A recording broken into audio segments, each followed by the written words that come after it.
I rant, you shut up, and you listen. A little bit ago, actually, probably about a few days ago, I posted a video called BigAl Kills Naruto. And you would never guess what goes on in that video. Is it puppies and rainbows? Fuck no, I killed that little bitch. So anyway, I got a lot of good comments, because those people hate him as much as I do. But I also got a lot of bad comments, and guess who left the bad comments? That's right, the Narutards. The over-obsessive fanboys and fangirls who can't take a joke and who don't realize that this is a fucking cartoon. So on that note, let's take a look at some of the comments, shall we? Okay. You've just lost so many subscribers with this video. What, you and 2 other people? Including me. Sorry, Big Al, you've gone too far. What? Gone too far? Okay, hold on, wait a second here. I posted videos making fun of immigration, making fun of racism. I said the Passion of the Christ was a snuff film that was only famous for its blood and gore. I compared a Christian youth camp to the Hitler youth camp, and I said that Andrew Meyer's stupid fuck was a moron and deserved to get tased. But that's perfectly fine. But as soon as I make a video killing off a fictional character, I cross the line? Give me a fucking break! I mean, Jesus Christ, people! Naruto is a fictional character. He's a fictional character living in a fictional world with all of his fictional buddies doing fictional things that can never be done in real life. He's a cartoon character. No, he's an anime character. Who fucking cares? There is no difference. He's still fictional. This would be like me crying over a video if someone killed Lupin III. It's fucking stupid. I don't remember anyone crying when Bugs Bunny got shot by Elmer Fudd and Family Guy, because those people, unlike the Narutards, realize that he is a fictional cartoon character, and they're not gonna cry like little bitches because he got killed.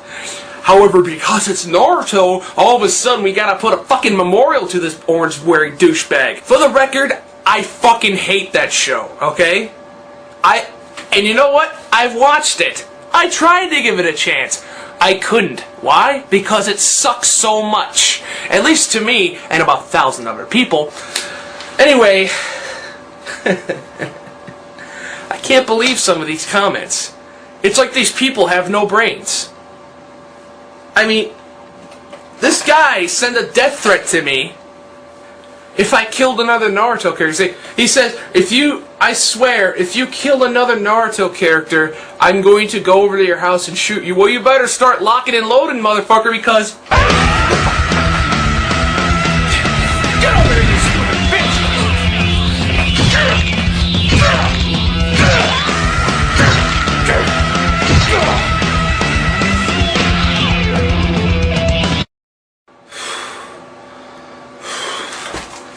Finally, that emo fuck is dead before he got a chance to kill himself. Come on, chicken shit. I fucking dare you. And there's another comment that says, you went outside just to do that? You're a stupid fat fuck. Well, at least I go outside. At least I know what it's like to have the warm, soothing rays of the sun splash my flesh. Unlike you freaks who hang out in your basements all day, wearing those stupid fucking Naruto headbands, watching downloaded torrents of Naruto, whacking off to Naruto Sasuke porn, and living off of Pocky sticks and ramen. Now, to the normal Naruto fans, none of that concerns you. Because you guys, unlike these weeaboos, Narutards, and over-obsessive anime freaks, you guys are cool. You know how to take a joke. You know how to take opinions. You know that it's not right to force opinions down people's throat, and that it's not right to get all oversensitive and crybaby and bitchy when somebody says something bad about a show you like. You guys fucking rock. And you're probably the only shred of sanity left in this damn fan base. To the Narutards, go fuck yourselves. And even more comments are saying, oh, Naruto could have kicked your fat ass. How? He's not real. He's a fictional character. And even if he was real, I already came up with a plan to kick his ass. Okay, we're standing... I'm over here. He's over there, right? We're about to fight. Then, out of my pocket, I pull out a cup of instant ramen noodles. I throw it at him. He goes, oh my god, ramen. Then he gets distracted. I grab him by the hair, smash his face on my knee a few times till his fucking skull shatters. Then I toss his body on the floor, point at it, and laugh. Ha! Believe that, motherfucker!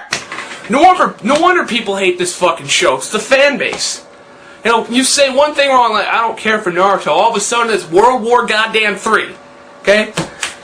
Since I attacked the fans, well, the insane freak fans, I might as well attack the show. Why don't I like Naruto? I would have liked it more if they acted like fucking ninjas, okay? And they always, the fanboys always say, well, just because he doesn't look like a ninja doesn't mean he isn't a ninja. Okay, fair enough. One Piece is guilty of this as well. They have characters who are supposed to be pirates, but they don't really look like pirates, but there's a difference. They act like pirates. They go around in a ship. They look for treasure. They pillage villages. They pillage other ships. They're doing the very bare essentials that a pirate's supposed to do. Naruto can't even fill one simple thing that a ninja does, okay? Who the fuck wears orange in the middle of a ninja? In the middle of a mission? I mean, for God's sake, people. Think. Ninjas do not wear orange. I don't care if you say, well, times have changed. No, times haven't fucking changed. There's still ninjutsu schools in Japan, and they're required to wear black gis. Not orange, not fucking blue, not green, not pink. Black! That the show's called Naruto, but the main character, Naruto, is the worst character on there. He can't do shit. The only thing that redeems him is that nine-tail things of his, but it's cheap as hell. I'm talking about Sonic the Hedgehog Smash Brothers Supersonic cheap here. I mean, as soon as he gets into nine-tails mode, everybody's... What is that, the fucking chakra ball, whatever the hell it is? You go... Oh yeah, that's not ripping off anything. Which reminds me, Naruto is pretty much the Irate Gamer of anime. It rips off everything. Okay, spiky-haired retard that shoots fireballs. Oh, you mean like Goku? Naruto can change to a woman. Oh, you mean like Ranma 1/2? I mean, Jesus Christ. And you can find it. Where it compares clips from Naruto and clips from certain movies, and they're ripping them off verbatim, doing the moves exactly like they do in the video. I mean, it shows Rock Lee doing the same pose as Bruce Lee. I think that's kind of pushing it, don't you think? Being inspired by something is one thing. Ripping it off is another. I mean, the other thing I'd like to talk about, the fucking kunai. You know what kunai is. They're the little ninja daggers. You always see them pose with it. You always see them pose in their mouths or in their hands or when they're about to strike in a picture, but you never see them use it. The only time I've seen it used in a show is in the opening. After that, it's all, I'm a ninja, believe it, shooting fireballs and shit that ninjas never do. And, this is no joke. Yeah, you'll find kunai everywhere on fan art and posters and everything on Naruto, but never on the show. This is no joke. I went to this import shop. Yes, the same one where I got the Master Sword, the Cloud plushie, and the Sephiroth plushie, and there was a shelf full of Naruto shit, and I'm looking at it. I'm like, I had to do a double take. I couldn't believe what I was seeing. It was Naruto on a lunchbox, jumping in the air. In midair, he's throwing 4 kunai darts at the same time in a row, and I'm like, why the fuck isn't he doing that on the show? I mean, seriously. If he would have done that, if we would have done stuff like that, I would have had a lot more respect for him. But no, he's walking around, hey everybody, I'm a ninja, believe it! I'm a ninja, believe it! Shut the fuck up! I mean, seriously. And the whole ninja outfit. No, just no. He's not a ninja. What kind of ninja wears an orange snowsuit in the middle of a mission? I mean, for fuck's sake. Oh, a ninja wearing an orange snowsuit and cat whiskers. I mean, the only person I can even that's even close to being ninja on that show is Kakashi. Is he overrated as all hell? Hell yes he is, but at least he makes an attempt to act like a ninja. He's also a pervert, but that's besides the point. The creator of Naruto made was releasing the manga and the cartoon at the same time. You know what that means, kids? Fillers and a shitload of them. If he's not completed with the manga, then he'll work on the cartoon with pointless episodes that nobody gives a fuck about. I mean, yes, Inuyasha and Dragon Ball Z are guilty of the same thing, but at least they're interesting once in a while. A typical Naruto filler is like Naruto walking across the street to get himself some bread. That's not fucking interesting and nobody cares, okay? And then there's the whole Sasuke thing in Shippuden. You know, we gotta find Sasuke. We gotta find Sasuke and bring him back. Sasuke's doing this. Sasuke's taking a dump. Sasuke this. Sasuke that. Who the fuck cares about Sasuke? Okay, he's a punk emo bitch. They should have renamed the show Sasuke starring Naruto. Because that's pretty much what it is now. Once again, I'd like to point out the ninja outfit. I'll give Naruto props for having a darker outfit in Shippuden. But he's still an idiot, okay? I can think of several people who are more ninja than Naruto, okay? Raya Hayabusa from Ninja Gaiden. Joe Musashi from Shinobi. Oh, you thought I forgot about that one, huh? The Ninja from Kinnikuman. Yes, there is an actual character called The Ninja. And guess who he is? A fireman? No, he's a ninja. He does ninja shit. He's really fast, and he does stuff that a ninja does. Kasumi from Dead or Alive. She may not look like a ninja, but she's actually wearing a kimochi garb and flying around doing ninja shit. Same thing with Ayan from, or Ayani, however the fuck you pronounce her name, from Dead or Alive. Then there's a whole shitload of them I can mention right now. I mean, there's a shitload of ninja characters out there that are more ninja than Naruto will ever be. And another thing that people like to defend him with is, oh, but he's not a ninja because he's in ninja school. Well, if I owned a ninja school and I saw any of my students running around like he is, I'd kick his ass out and go, come back when you look like a ninja, you fucking idiot. Now, as I said before, if you like the show, that's fine. Watch it. Watch it as many times as you want. But don't force your opinions on everyone else. That's not fair and it's stupid and you're making it look bad for the rest of us. Like these Narutards who are fucking threatening me and saying that I'm stupid because, you know, I made fun of Naruto. And you know what? I can make a 10-page long essay. I can tell you a life story on why I don't like Naruto. I can come up with every reason in the book. And still the only response I would get is, no, you're stupid! You don't like Naruto because you're stupid! You're stupid! Fuck, you don't know what good anime is. You're biased as all hell. Oh, really? I'm the one who's biased? Well, correct me if I'm wrong, but you people won't even get any other show a chance because it doesn't feature that orange jumpsuit wearing spaz. They don't like old shows because they're old and they're not cool. The curse of Shonen Jump. Isn't it great? And now, for a special treat for the anime fans out there who don't take everything so fucking seriously. Enjoy. For absolutely no reason, because that is the best reason, I'm going to wear a funny hat. Yes, because nothing screams, please take me seriously while talking about a serious topic like wearing a fucking hat like this. But today we are going to very briefly talk about the recent happenings with the state North Carolina. Oh boy. Batting 1,000 the state is. Okay, so they want to criminalize abortion. They have voted against gay marriage, making it illegal. And yet, you can still marry your cousin. Just not your gay cousin. And now, a pastor by the name of Charles Worley. I'm assuming that's how you pronounce his name, like Whirly Ball. Has been videotaped making a horrible rant against homosexuals. And, unfortunately, this is going to be in the style of a cutaway commentary. I'm sorry, folks, you thought those were dead. I'm bringing it back one last time just for this video. But before I go into that video, I think it's worth noting my official stance on homosexuality and gay marriage. I really have no strong stance for or against gay marriage. Why? Because I'm not gay. And the only way it would affect me is if I was. Hence, why I don't vote on it. Because it has nothing to do with me. The only reason why you'd be worried about gay marriage affecting your personal life is if you yourself were gay.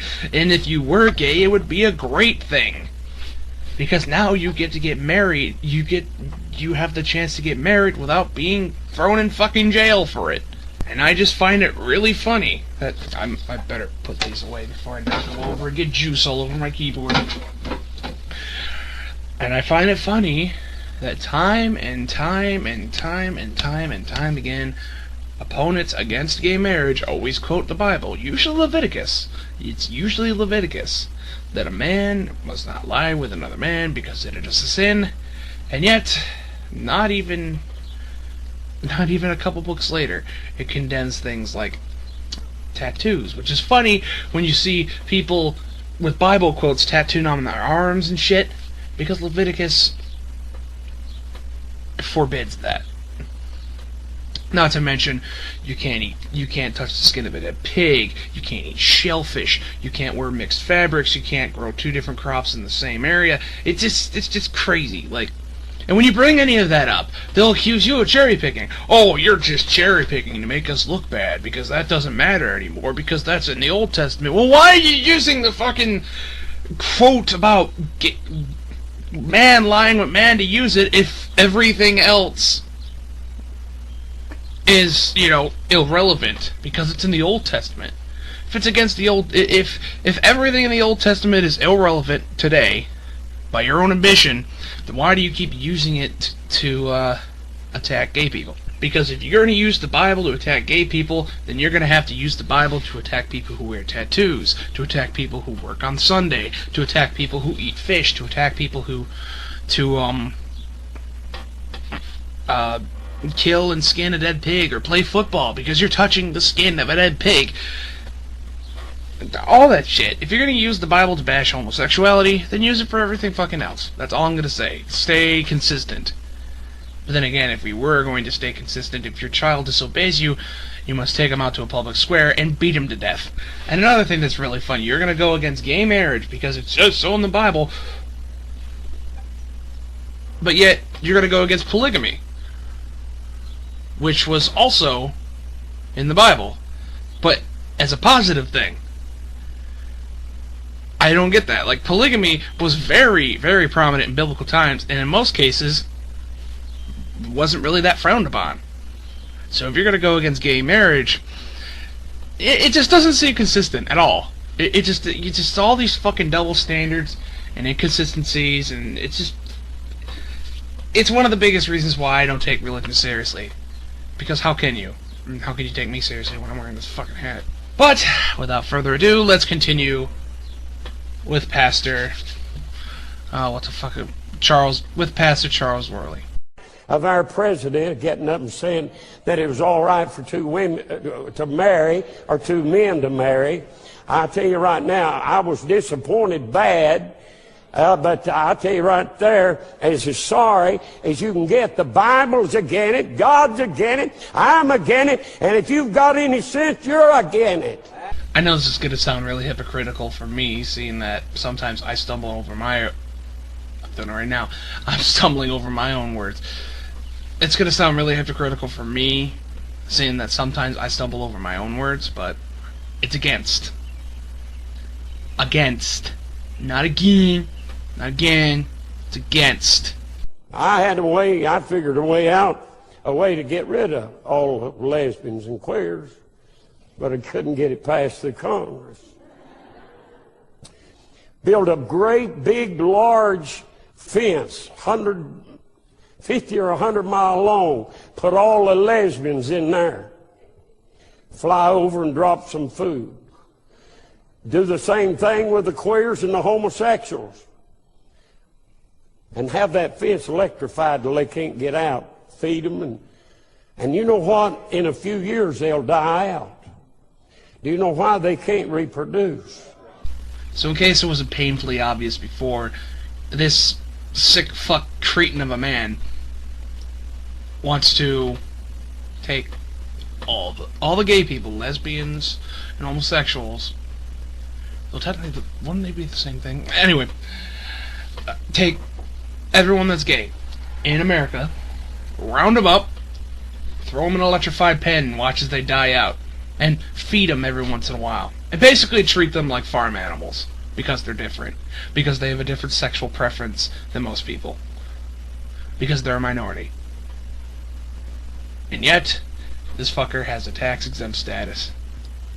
This man is basically preaching a hate crime. He's advocating a hate crime. He's advocating a, I guess, what you would call a gay holocaust, which already happened way back when. But, it's sick. It's absolutely fucking sick. And the fact that people look up to assholes like this guy, it makes me even sicker. In his own words, it makes me puking sick. Well, it makes me puking sick that people regard you as an authority figure. Hey, I tell you right now, somebody said, who you gonna vote for? I ain't gonna vote for a baby killer and a homosexual lover. Which I guess is another word for nigger. But no, seriously. Guess what? Now you are no longer a tax-exempt religious organization. You have made a very strong political point. You are encouraging others to make that same political point. Guess what? You are now a political party. You are a political organization, and as such, you don't deserve your tax-exempt status. At all. Because not only are you making it a point to advocate for hate crime, but you are also making it a point to advocate voting against somebody, and why everyone that you know should vote against that person.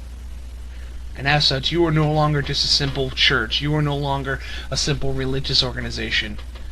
You are now a political party. Now, the funny thing is, after this footage was leaked on the internet, which is fucking everywhere now,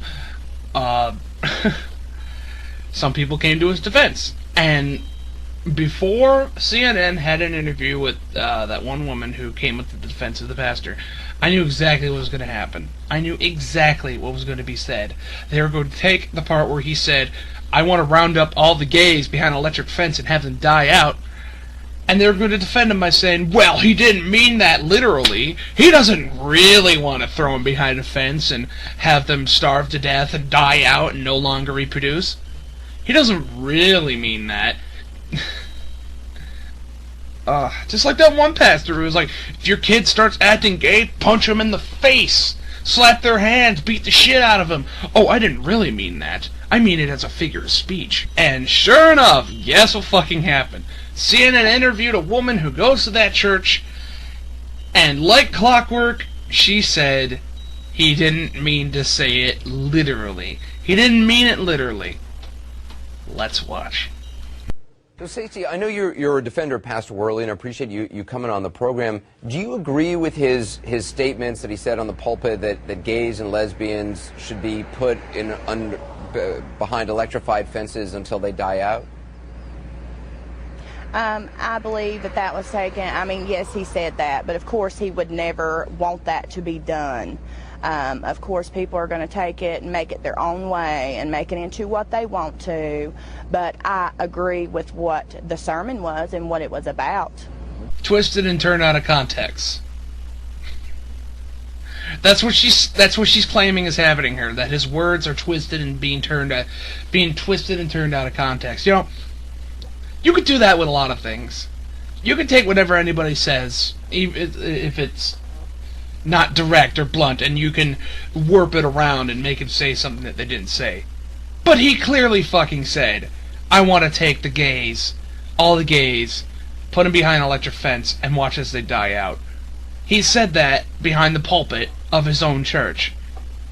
In full context. And you're gonna say, oh no, he didn't really mean it like that, you fucking stupid bitch. Actually, you know what? I'm just gonna let the majority of this clip play, because the stupidity speaks for itself, and you can just see the look of dumbfoundment on Anderson Cooper's face as this talking sack of flesh is, well, talking. But you're saying he doesn't want it done, but he said he wanted it done he said it from the pulpit. Why do you interpret that that's not what he wants? let's see. Okay, let me try to say it a different way. Maybe that's what he felt like should be done. I mean, it can be said either way. Okay, just to make the short of it, yes, I agree with him. If they can't get the message that that's wrong, then, you know, they can't reproduce, and eventually they would die. So you believe only that gay people are only born of other gay people? You're saying they can't. Sorry, what? You're saying they can't reproduce, so therefore they would all die off. But aren't gay people born? Gay people get born to straight parents all the time, no? No, that's not what I meant. If man and man were in the same fence and women were in the same fence, they can't reproduce together. That's what I mean. Right, but that wouldn't eliminate all gay people. There would be more gay people born outside the fence to straight people, wouldn't there? Exactly, but we were meaning the ones in there. See, it's all taken out of context and twisted. The main point is always the same. So what is it about gay people that are worse than adulterers, who Leviticus points out, and people who curse their mothers and fathers, who should be put to death, and promiscuous girls who can be put to death in Deuteronomy?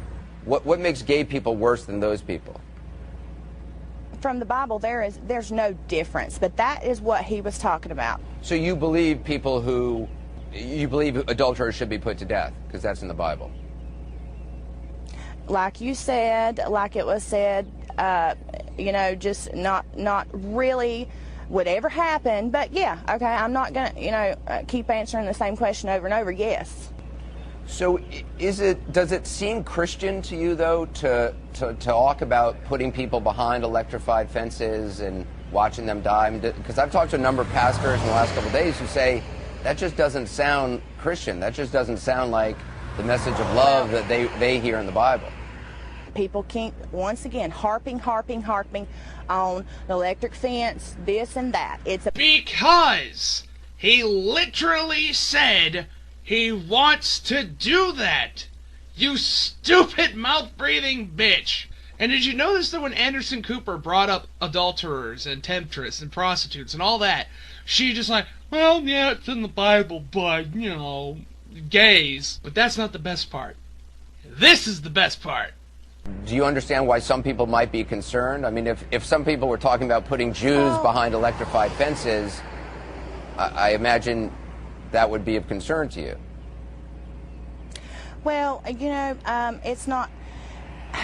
Here we go again. You know, nobody's going to put them behind an electric fence. Well, actually, that has happened. It's called the Holocaust. It is the icing on the cake. And in case anyone has any doubts on what this pastor said or whether or not he actually meant it, I think this final clip cements my beliefs. I believe that was taken. I mean, yes, he said that, but of course he would never want that to be done. You said, did you mean to say that? You better believe I did. Today I'm going to talk about something extremely controversial, I guess. Hold on a sec. Here we go.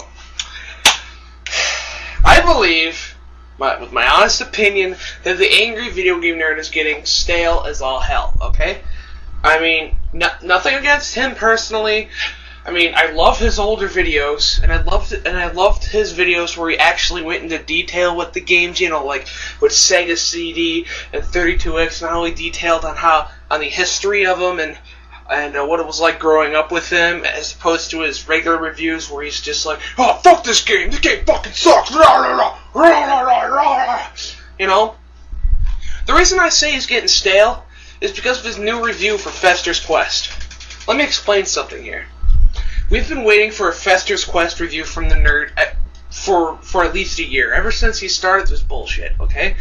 He even hinted that he was going to do one at the end of his Nintendo Power video, where he was like, so what do I think about Fester's Quest? Well, tune in next time, okay? Finally, he was going to make a Fester's Quest movie, okay? But it ended up falling on its face, okay? He had a year, okay, to make this one of the greatest videos that he's ever done, okay? He hyped it up for over a year. People have been sending in requests, and I'm pretty sure he accepts them. And he had a year to hype this shit up, okay? He could have made it really cool. He could have made a great Fester's Quest review.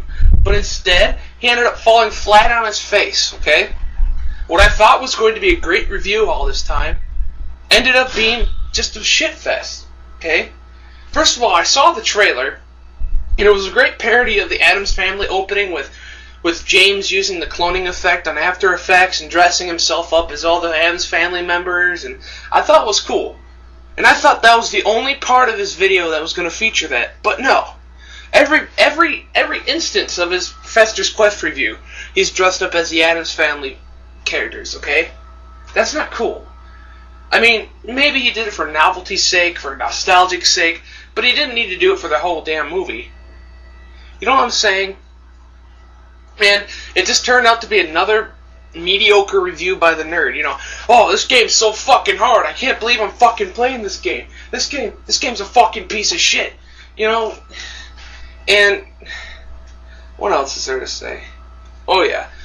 And another thing that pissed me off about it is that it's called Fester's Quest, yet he goes on and reviews other Addams Family games. Why? Did he even try to make this good? I mean, maybe I'm being too critical. Maybe I'm being too much of a critic, and maybe I'm being too mean. But this is just my honest opinion, okay? If he really wanted to review other Addams Family games, he should have just made it an Addams Family special, and not just jump all over the goddamn place when it's called a Fester's Quest review. He could have made this a really great Addams Family special. I mean, here's the transition of Fester's Quest. Oh, this game sucks. But you know what else sucks? The Addams Family Values. That game was a shitty game. That was pretty much it. And then he's talked about Addams Family Values and how that sucked. And it's like, did you really need to do that? Okay. Even his Bugs Bunny review wasn't that great, which has grown to legendary proportions, all because of the fact that he's beating the shit out of the childhood icon Bugs Bunny. There are so many videos on that it's not even funny. That thing has become like an overnight YouTube sensation. And if you took out all the parts where he beats the shit out of Bugs Bunny, it wouldn't be as good. In fact, it would probably suck. And I really did laugh when he was beating the shit out of Bugs Bunny and eventually literally took a shit on his face. That was funny.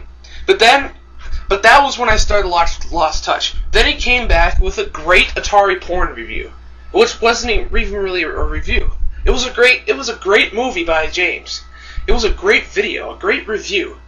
And then he came out with a Nintendo Power one, which is his best one to date, in my opinion, because it really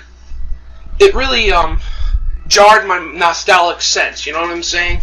You know, I do remember trying to take those damn posters out and ripping every single damn one of them.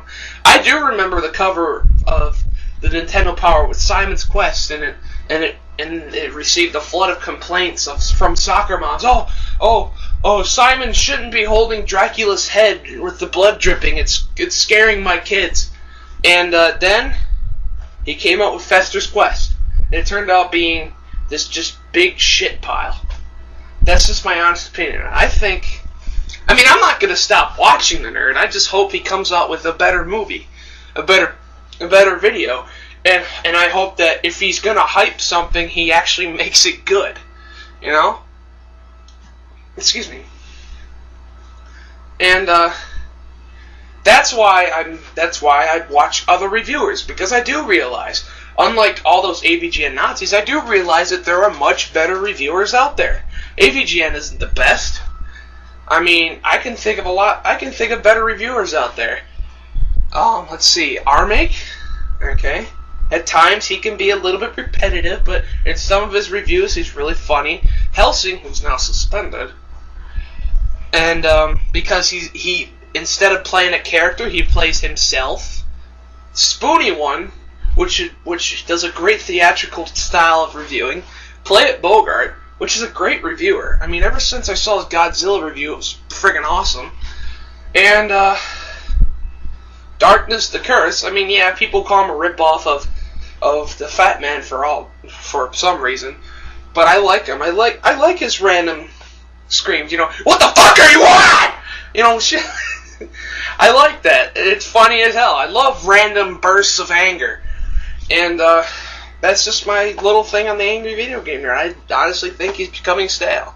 And if James, if you're watching this, don't take this personally. It's just some constructive criticism. There's a lot of controversy that has been going around, and that is the Irate Gamer being a ripoff of the Angry Video Game Nerd. Now, I would usually care less about this, but after watching his videos, I have realized he is the biggest ripoff of the Angry Video Game Nerd I have ever seen in my entire life. Okay, let's sit down and explain a few things here. 1. I was reluctant to make this video because I didn't want people to call me an AVGN Nazi. But at least I'm not saying that the AVGN is the bestest reviewer ever. Everyone can suck his balls, you know. And second of all, I used to watch the Irate Gamer, okay? I used to think, when I first started watching his videos, I started thinking, his act is very close to the Angry Video Game Nerd, but I have faith that he will change his act and develop his character. He didn't. Because he finally realized that that he sucks at developing his own character, so he decided to rip off someone else. And who better person to rip off than perhaps the most famous reviewer on YouTube, the Angry Video Game Nerd. Now, I know that James Rolfe doesn't care about people doing reviews and such, but I think even he would be pissed off at this guy. Okay, first of all, the Irate Gamer steals all of his jokes, and if he makes up and the jokes he does make up, they all suck. Like, I've heard him on numerous occasions say shitload of fuck, and I know it's not copyrighted, but that's the nerd's thing. He said it in the exact same way as the Angry Video Game Nerd. And on his Teenage Mutant Ninja Turtles review, which is borderline infringement, I mean, Jesus Christ, listen, which is borderline infringement, he says frickin' the hell? What's the matter? Winston, is Peta at the door? Sorry about that, folks. Winston just saw someone walk outside and he became overexcited. Now, where was I? Oh, yes. Yeah, if you watch his reviews and compare him to AVGN, there's no better proof. I mean, don't take my word for it. Watch his newer reviews and then compare him to AVGN. I mean, especially his Teenage Mutant Ninja Turtles review. I mean, Jesus. I mean, you can't come closer to a ripoff than what he does in his review. I mean, first off, he complains about the difficulty level. Then he complains about the dam level. I mean, okay, here's the difference between the nerd's review and his review. The nerd's review is entertaining, okay? And when the nerd does it, when the nerd does the dam level, he's trying his hardest to dodge every seaweed, and he pretty much comes pretty close to it. But the Irate Gamer, he spends more time in the seaweed than he does in the actual water. And then he talks about the infamous pizza with the spike walls of death. He even uses the same spotlight effect. I mean, don't take my word for it. Just watch this review. And another thing that ticks me off, he doesn't know jack about the games he's talking about. He has to do research. In fact, I think it's pathetic that he even needs to do research on half the games. Like his Super Mario Bros. 2 review. I mean, go ahead, rant on Super Mario Bros. 2, but like Silent Rob said, he made it a quest, and he made it a personal quest, and that's what made it fall flat on his face. I mean, you don't need to have a 9-minute review on this game and the behind the scenes skeletons in the closet, because everyone already knows. I mean, even when I was a kid, I played Super Mario Bros. 2, and I was thinking, what the hell is this? This ain't Super Mario Bros. 2, it's just some other game. And in his muscle review, oh my god, that was abysmal. Not because I'm a huge Kinnikuman fan and I will rip people's souls apart if they talk bad about it, but because he didn't know what the hell he was doing. I mean, he made a 9-minute review based on a lie, and that lie is, you can't do anything but jump, punch, and kick. You know what, I'm going to show you some footage right now of me playing Kinnikuman. Alright, here we go. Of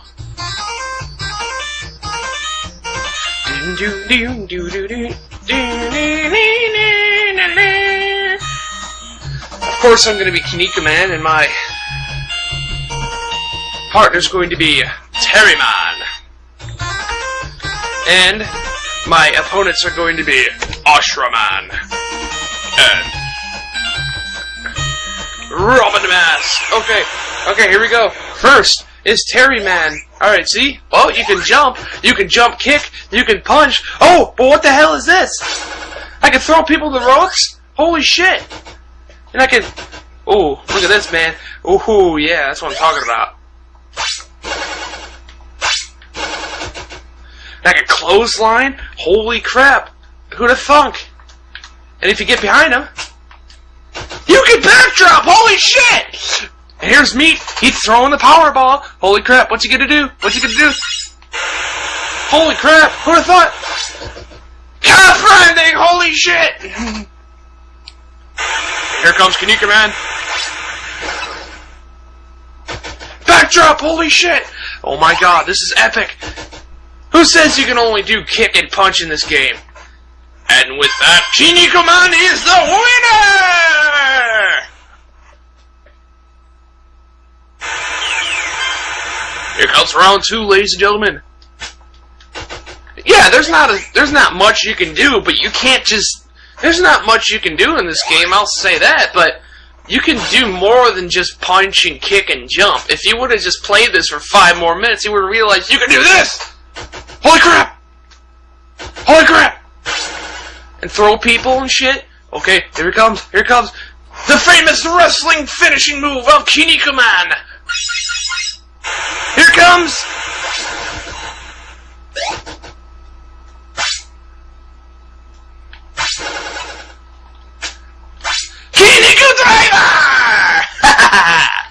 And with that, he wins! Holy crap, the most epic battle ever faced! The point of showing it was to tell people, if you're going to review a game, make sure you play it fully, for God's sake. Another thing that I get pissed off about him, his overuse of special effects. He knows that his reviews suck, so what does he do? He uses big words and special effects to confuse the people into thinking that these game reviews are God. You know, you see his review, oh, this review kind of sucks. Ooh, pretty colors! And about a subscriber number, I could care less, you know. I mean, to me, subscriber numbers don't mean shit. I think Silent Rob said it best. The Irate Gamer is AVGN, and if he was really boring and didn't have anything but special effects, which he is good at. That's probably the only thing that he's good at in his reviews. Special effects. I know what you're probably thinking, why should we care about the Irate Gamer? He can't hurt me. You know, I mean, I watch other reviewers and it doesn't bother me, so why should I care about him? Well, you should care about him, and here's why. You ready for this? Oh, you're gonna love this. Due to Irate Gamer becoming such a big shot, his Y2B Productions, you know, Yippee 2 Bunghole, company is now forcing YouTube to take out anything that so-called infringes on his videos. You know what this means, ladies and gentlemen? If you mock the Irate Gamer in a video, he will be able to take it off. It's bad enough he has 10,000 subscribers. It's bad enough he's a ripoff. It's bad enough he can't take simple criticism. And it's even bad enough that he's not even acknowledging the whole gaming reviewing community in general. But now, he has the power to delete videos that make fun of him. This is out of control, people. Irate Gamer has got to stop. Okay? If he would have just acknowledged... I wouldn't even care if he was a ripoff if he acknowledged the rest of the gaming community. But now he's going too far by removing videos that so-called infringes on his videos. This is bullshit, and it has got to stop. Okay, this is going to be my final video talking about the Irate Gamer. First of all, there's no intro because I want this to be as long as possible without going to the YouTube limit. And second of all, I'm not showing my face because I look like shit. And I'm tired, so I'm going to get this done and over with. Alright? So far I made 3 videos on the Irate Gamer. First one was just a regular rant. The second one was one exposing him as a jackass, and the third one was a retaliation of him removing that video. Okay, the first thing I want to talk about is the fact that he's a ripoff. I mean, we all know he's a ripoff, okay? We all know he, at least, is very, very similar to the AVGN. And the review styles the review styles are the same. You know, even the names sound familiar. You know, Irate Gamer, Angry Nerd. You know, and he's just, you know, we've already established that he's such a huge ripoff, but that's not the big deal. The big deal is, I'll get into him right now. Sorry if this sounds half-assed. This is, I'm trying to get this impromptu, and I haven't really got time to really go over what I was really going to say. But long story short, you know, we all know he's a ripoff. I mean, we all know he did this to be more famous than James. And you know, I find it funny the reasons that people. I don't even know why people defend him, because he's such a he's such a bad reviewer, and like some of the reasons, you know. They give some valid reasons, but they end up falling on their face like, oh, just because he reviews video games doesn't make him a ripoff. That is true. I mean, I've seen Armake, I've seen Urinating Tree, I've seen Darkness the Curse. They all review games, but they're not ripoffs because they all develop their own style. You see, that is the key. You know, just because he reviews video games does not mean he's a ripoff. But, however, because he didn't develop his character at all, and it's very similar to James Rolfe, that's why people call him a ripoff. Because although he doesn't look like him, and just because he's reviewing, and even though he's just reviewing games, the whole swearing and making fun of games that are easy and just overall is the reason why people call him a ripoff. And another thing, oh, just because he says things that are similar to James. Well, okay, let's analyze that, okay? Now, it is true, fuckballs and shit little fuck aren't copyrighted per se. They aren't copyrighted at all. And I don't mind it when people use it in their reviews. Like, I've heard Undercover Filmer say it in his Double Dragon 3 review. I think I've heard Darkness the Curse, correct me on that. But actually, in short, I've heard some reviewers say, you know, shit little fuck. But I don't mind, because they don't overuse it, and they don't make it their own thing. You know what I'm saying? Like, they don't make it their own little catchphrase like Irate Gamer has in the past. And his biggest thing of plagiarism to date is his review of Teenage Mutant Ninja Turtles. My God, it is so close to the AVGN's review that you would swear you're watching the AVGN if his voice was a little bit different. I mean, there's been a rumor going around that, you know, he sent this email to James Rolfe saying, oh, you inspired me to do reviews, and I'm very sorry that, you know, my reviews are so close to yours, but I will try and develop my character. Well, a few days later, he released his Teenage Mutant Ninja Turtles review, the biggest thing of plagiarism he's ever done. I mean, everything's the same. He bitches about the dam level, he bitches about the misplaced pizza in the trap, in the spiked gate trap, he bitches about the fact that there are enemies that weren't even in the show, even though technically the game wasn't even based on the show, it's based more along the lines of the comic. And, I mean, he just bitches about the same things.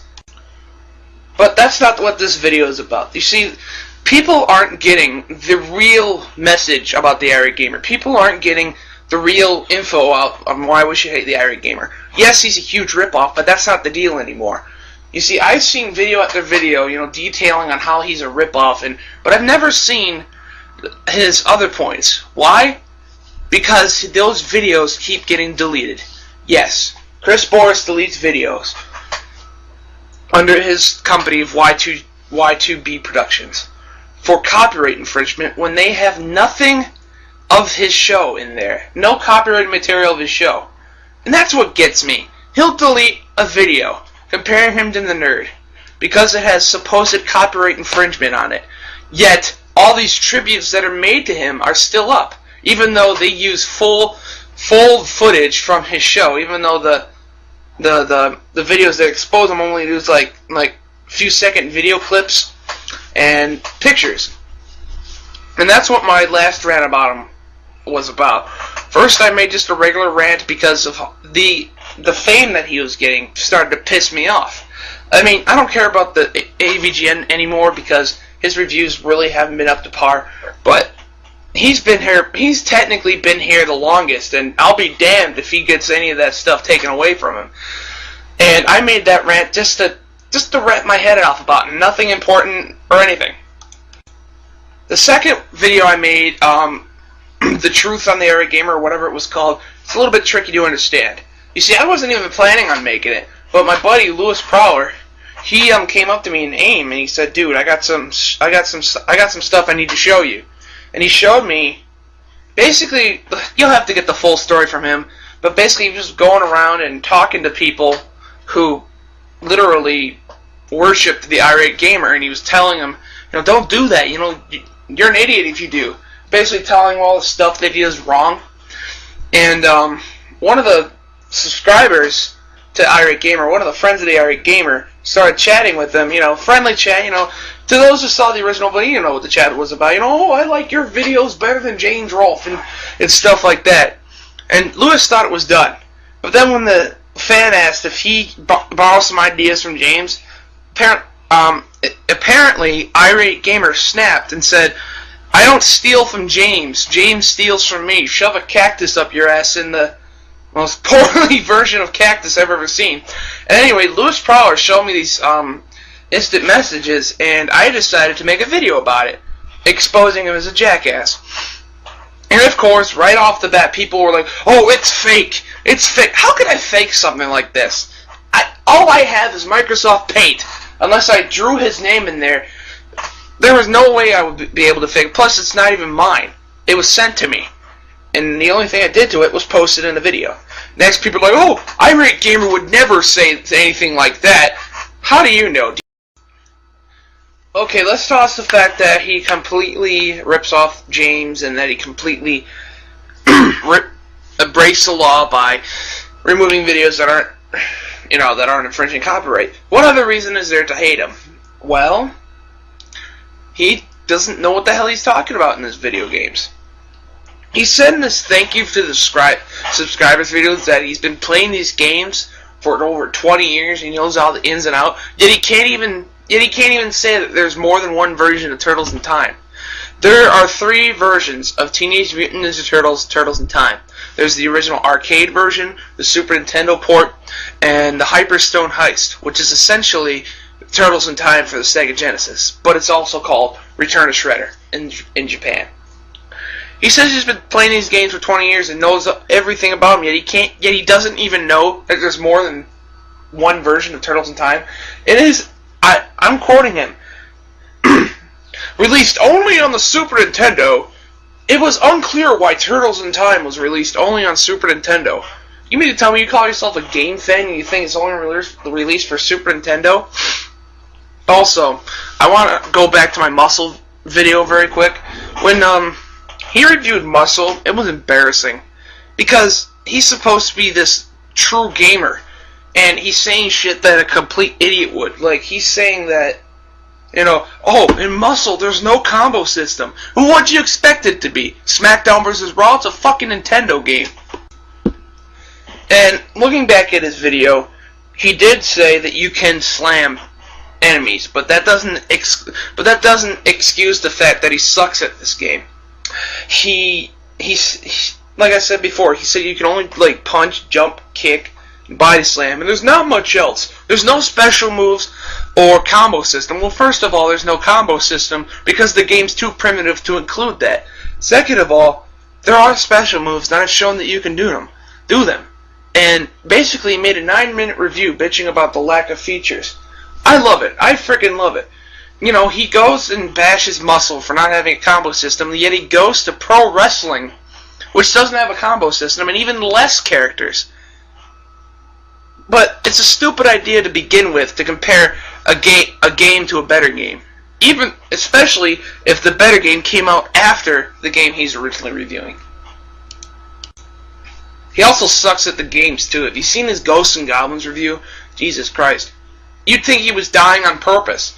I mean, yeah, it's hard. The game's hard, but that doesn't mean it sucks. I mean, look at Super Mario Bros. 3. In the later levels, it can be unforgiving at times, but that people still regard it as a great game. Ghosts and Goblins, I'm going to admit something right now. I'm a great game player, but I cannot beat Ghosts and Goblins for the life of me. But that doesn't mean I think the game sucks. It's a classic game. And the reason why the game's so hard? Simple. Whenever Capcom was porting their classic arcade games to the Nintendo, they wanted the arcade experience to be as authentic as possible. So, what'd they do? They upped the difficulty, like in the original arcade version. And speaking of which, in his review, he sucked so much in the original Nintendo version that he had to switch back and forth to the arcade version on MAME so that he can use God mode. How pathetic. Not to mention the fact that when he's talking about there's no armor that you can get to refuel your armor, which there is, it's just craftily hidden. He's saying, oh, hearts will refuel your health in Castlevania. This is a sin against God to any Castlevania fan. Talk to Lewis, he'll know. He was pissed about this. Nobody, not even the best, not even people who really haven't played Castlevania, nobody would assume in the world of Castlevania that hearts refuel your health. Food that's been lying on the floor for God knows how long refuels your health. The hearts refuel your item usage. And I love the fact that he keeps talking about the fact that he's doing research on the games. Like Doki Doki, like his Super Mario Bros. 2 review, Doki Doki Panic. You know, he keeps talking about how he does research. No true gamer would have to do research on this shit. He's bragging about how he's been playing these games for 20 years, yet he still has to do research on them? Pathetic. His most controversial review has to be his Halloween review of Zombies Ate My Neighbors. When I first saw the title screen, I was thinking, no way. Now he's desperate. Now he's really desperate now that people are onto him. I tried giving him a chance. I tried to make it delusional in my mind that this guy was a good reviewer, that maybe he was just inspired by James Rolfe and he's trying to develop his own character. Well, I was dead wrong. I'm going to admit to you, I thought he was okay, but then I saw the error of my ways and I unsubscribed to him. I think he's a terrible reviewer. I honestly do. I mean, look at his Zombies Ate My Neighbors review. He's bitching about the title screen because it's called Zombies Ate My Neighbors, but you fight more than zombies. Are you kidding me? He's not even 5 minutes in the game. He's already bitching about the title screen? What do you want? That's like bitching about Ghosts and Goblins because there's more than Ghosts and Goblins, or bitching about, help me out here, Wizards and Warriors because there's more than Wizards and Warriors, or Dungeons and Dragons because there's more than Dungeons and Dragons. The title screen's not the reason why you play the game. Come on. And I love the fact that he bitches about how ridiculous the weapons are. It's a parody game. It's not supposed to be serious. It's not supposed to make sense. So of course there's going to be exploding bomb pops and water guns as weapons. Why? Because it's a parody. It's supposed to not make sense. Not to mention the ant level that Lewis epically owned him on. Speaking of which, I just want to change the subject very quick. Lewis, you did an awesome job at exposing the Irate Gamer. I got to give you props for that, man. Here's the whole skinny. Lewis made a video on how the Irate Gamer sucks on his review of Zombies Ate My Neighbors. He was pissed because he's a Konami fan and he loves Konami games. And I haven't played a Konami game I haven't liked except for that god awful Bomberman X-Zero. But another reason why I can't stand the Irate Gamer is the fact that he uses special effects to mask the fact that he sucks at the game. I think it works like this. He knows he sucks at the game, so he uses special effects to confuse the viewer into thinking that he's an actual good reviewer. But the fact is, no special effects in the world will mask the fact that you suck at reviewing or suck at doing a certain type of video, unless those people viewing it are morons. Sorry, I mean most of those people. If you're going to use special effects, that's great. It adds to the flair. But don't completely rely on special effects if you suck on the game, okay? If you suck at the game, play it a little bit before doing the review. I mean, yeah, James Rolfe uses special effects in his reviews, but there's a difference. He's a professional. He knows what the hell he's doing. yes, he might be stale in some of his videos, he might repeat himself, but all in all, he's a professional filmmaker, and he's been doing stuff for a long-ass time. And he knows what he's talking about in most of his videos. Hell, he is a very smart young man, especially when he's talking about videos in his longer videos, like the chronologically confused one. In his newest review on the Simpsons game, which is based on the new movie, he loves it. He completely the only thing he had to complain about was the camera angles. I'm thinking to myself, your name's the Irate Gamer. You're supposed to bitch at the game. Oh, he bitched at the game, of course, but he brought up Ghosts and Goblins again. I guess to bring back his old fans and have them rally. Yeah, the game still sucks. I mean, seriously, you brought the Ghosts and Goblins. Like, you know, the only game I can think is, I don't even know how he brought up Ghosts and Goblins, but whatever he did, it worked. Because of all the fanboys are like, yeah, this review kicks ass. It wasn't even a real review. It was like 3 minutes long.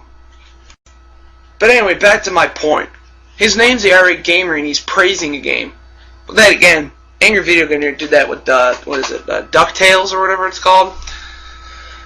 Anyway, also, he's not just ripping off the AVGN, but he's also ripping off James Rolfe himself, as shown in his breakfast rant, which is a stupid idea to begin with. Picking on breakfast, who does that? I mean, James Rolfe and his You Know What's Bullshit series, at least he has legitimate crap to talk about, like DVD stickers and such. But Chris Bors, what's he doing? He picks on Lucky Charms just because the marshmallows changed over the years.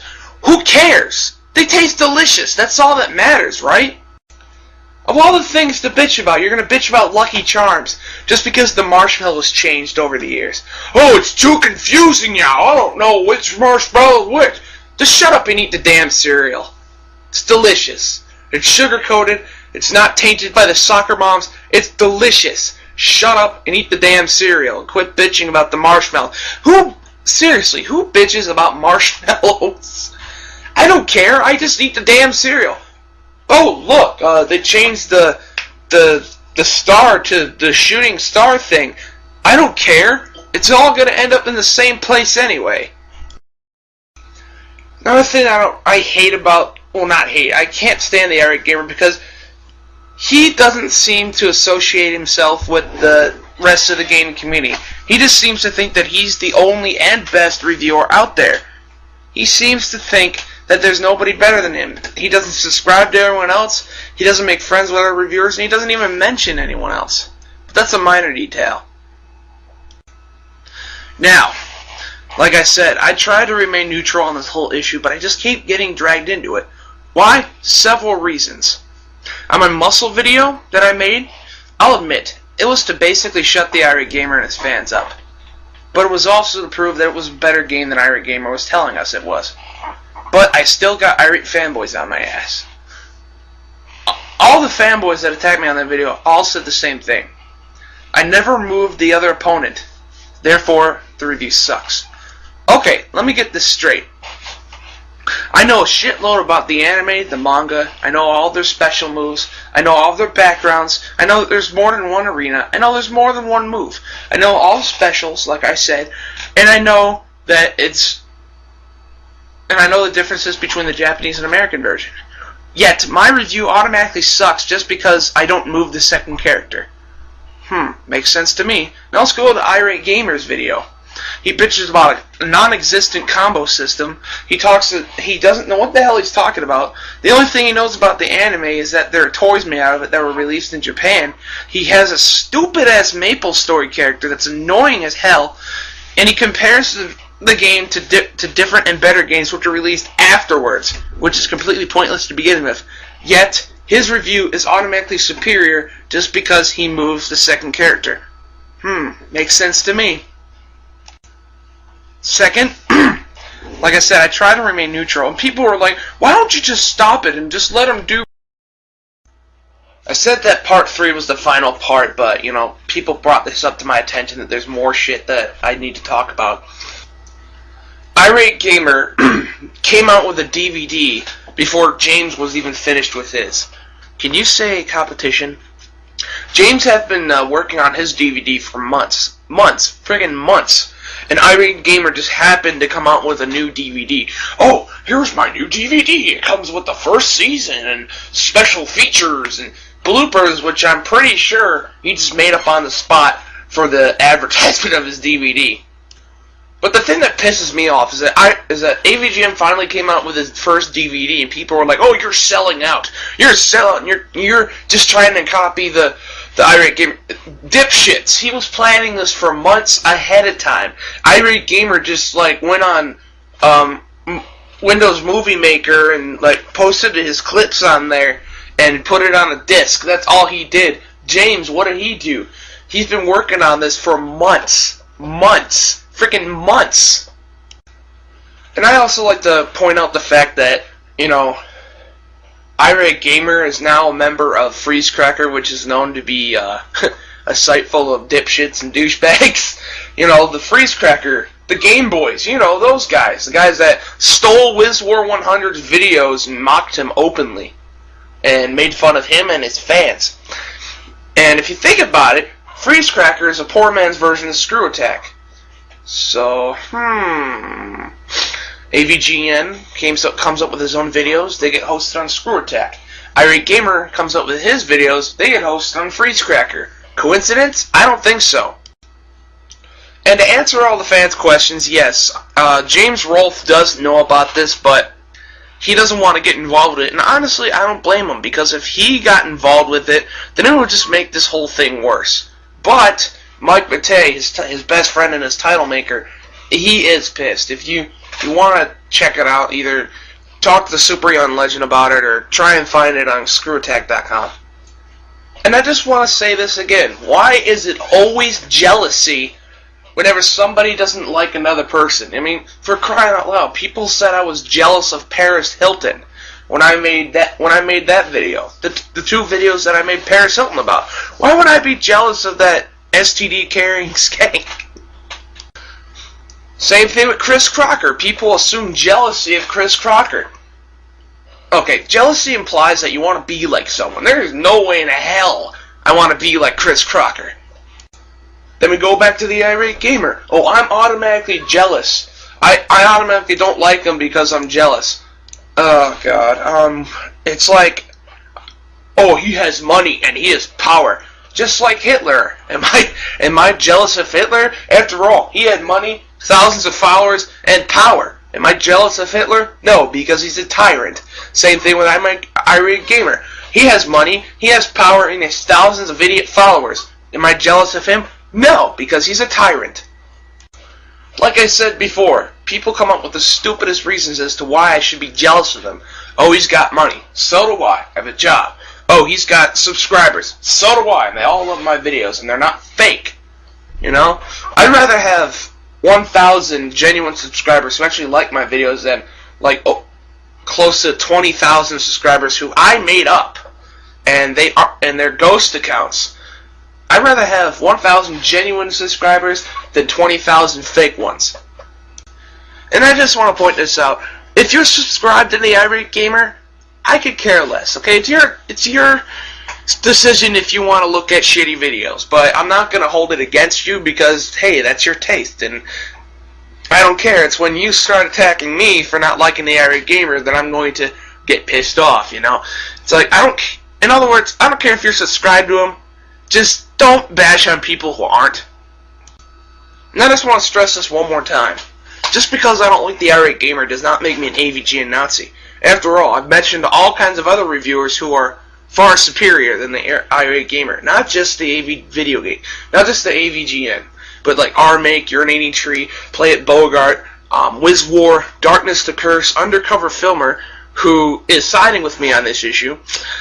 Many other ones that are better than the Irate Gamer. Not just AVGN or James Rolfe. Once again, the people who call me an AVGN Nazi have absolutely no idea what that word really means. If I really was an AVGN Nazi, I'd be praising into high heaven. Oh, AVGN is the greatest video game reviewer ever. Anyone else who reviews games are just trying to copy his greatness. No, that, my friends, is an AVGN Nazi. What I'm doing is not even close. I'm like oh, I don't like the Irate Gamer because he sucks and he's stealing from AVGN. And there are better reviewers than him, like Armake, you know, all those guys I mentioned.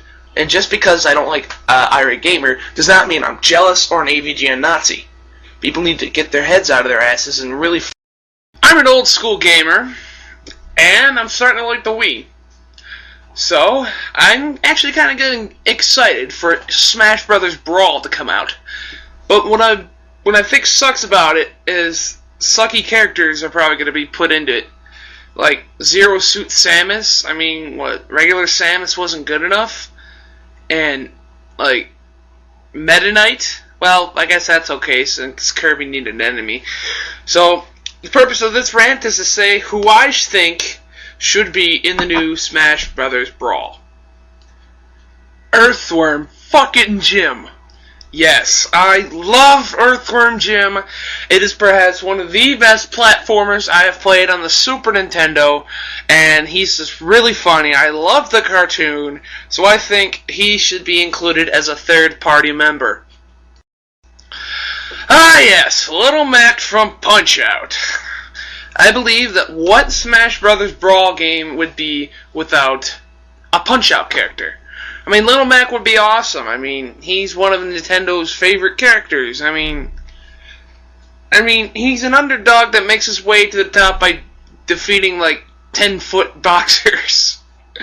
And his special moves would be derived from his regular moves. I mean, he'd have the super uppercut, the super strong jab, and he would have Doc Johnson come out of nowhere with a bicycle and run over people. I'm sorry, that was stupid. Next person. Mega Man. What fighting game with video game characters would be complete without Mega Man? And I have a great concept for Mega Man. His B moves would be moves that he used over the years, like the slide and perhaps the Mega Ball. And he would have the ability to copy other characters' moves. And after he copied their moves, he would change to the colors of their primary colors. You know, he'd be kind of like Kirby, only he would kick more ass. And since I want to include Mega Man, then you might as well have added Mega Man X and Zero. And since we're including third-party characters, and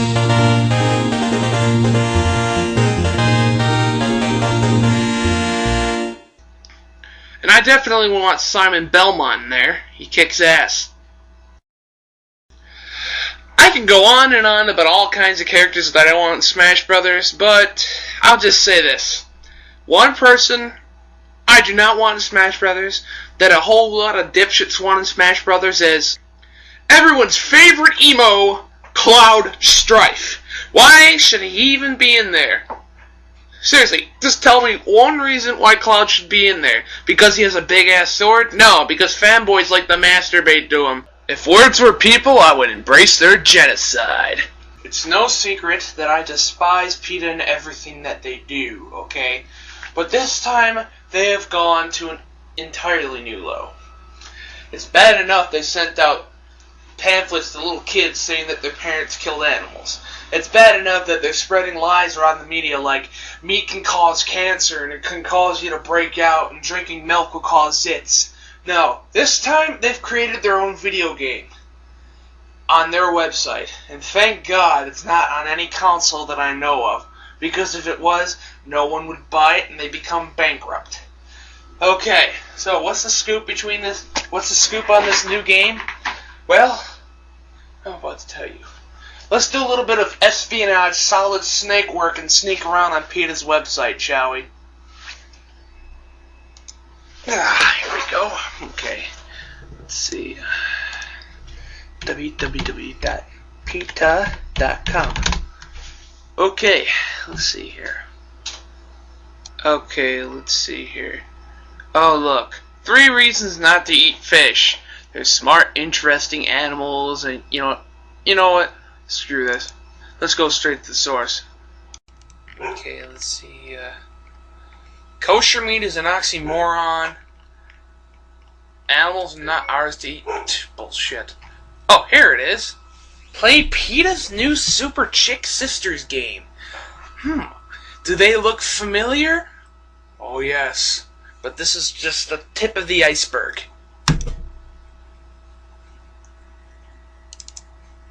Check this out. Does this look familiar? Oh yes, it's completely ripping off New Super Mario Brothers. Okay, I know people are gonna say, oh, it's a parody, it's protected. No, no, no, no, no. Don't give me that shit. There's a difference between someone with their spare time doing something for Newgrounds and a worldwide, world-known organization doing something. The person with the spare time is doing it for fun. These guys are freaking serious. Okay. Oh no. Oh god, you've got to be kidding me. Colonel Sanders and his minions have kidnapped Pamela Anderson for revealing the quote-unquote secret recipe is cruelty. Help the super... You know what? Oh god, you even get to play as her. Okay, let's play. Okay, check out this story. Let's skip some of this. Oh my god, you've got to be kidding me. They've actually put the characters in here. Oh, you've got to be fucking kidding me. They even had the nerve to put Mario and Luigi in here. Oh my god. This is crazy. This is beyond a ripoff. Alright guys. Well, I'm about to play. Do. You already seen this. Do. Come on, skip, bitch. Alright, here we go. Let the shit fest begin. Oh god. Well, doesn't this look familiar? Oh god. Why am I even playing this? Oh yeah, to show you how shitty it is.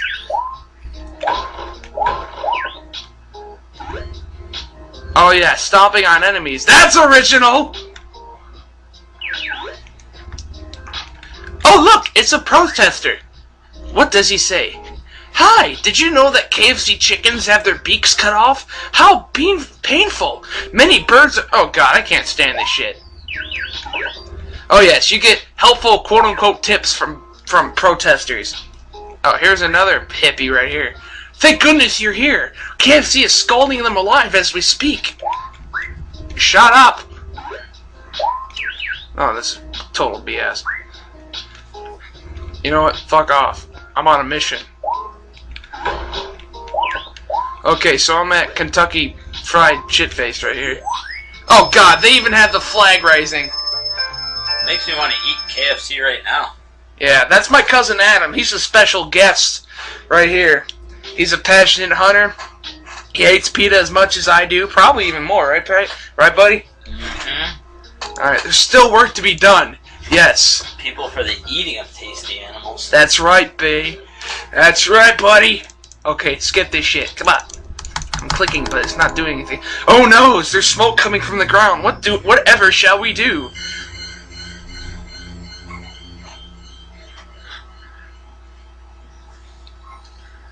Whatever. Oh my god. Mario and Dr. Mario in the same room? Time paradox!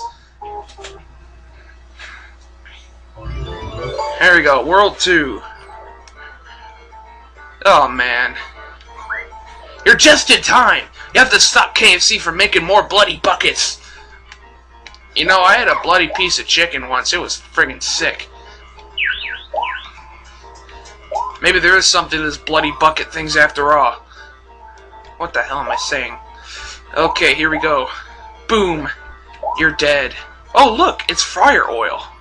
You know, this makes me want... Oh, what the hell? The hit detection is bullcrap. Apparently, you're collecting chickens instead of coins. Oh, look! I'm Super Mario ripoff! Things are getting worse around here. The Colonel wants to sell more and more chickens. Yeah, and I want to eat them all. So you guys will shut up. I want to eat this bird that I'm playing. Oh god, what do we have here? Looks like a Monopoly guy. He does. He does look like the Monopoly guy. Come on, you Goomba piece of shit. Come on. Oh, what the hell? Oh yeah, it has a random pop-up. Is your game running slow? Let's annoy you Let's annoy you to hell. Okay, what do you see here? Yep, even more rip-offness. Burn that flag. Yeah, we want to burn this flag. Want to jump in the game, kick that chicken's ass, and burn the flag, and then eat his body. Okay, what do we have here? Do-do-do. Okay, we get it. You're going on to the next stage, okay? You don't need to show this every damn time. And someone's aiming me. Hold on. You gotta hold on, buddy.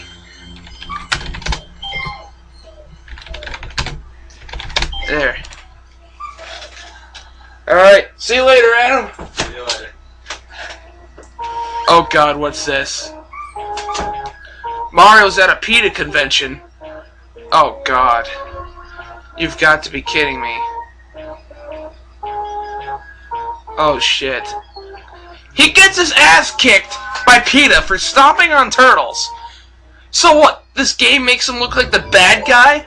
What the hell is this shit? What the hell, man? I'm a little bit into level 3. And seems to me I'm in a sewer line. Oh god, you're gonna love this. Listen to this shit. They ripped off the pipe sound! God, haven't they ripped off enough? They make Mario look like a bad guy. That pisses me off. Keep up the great work. You know what?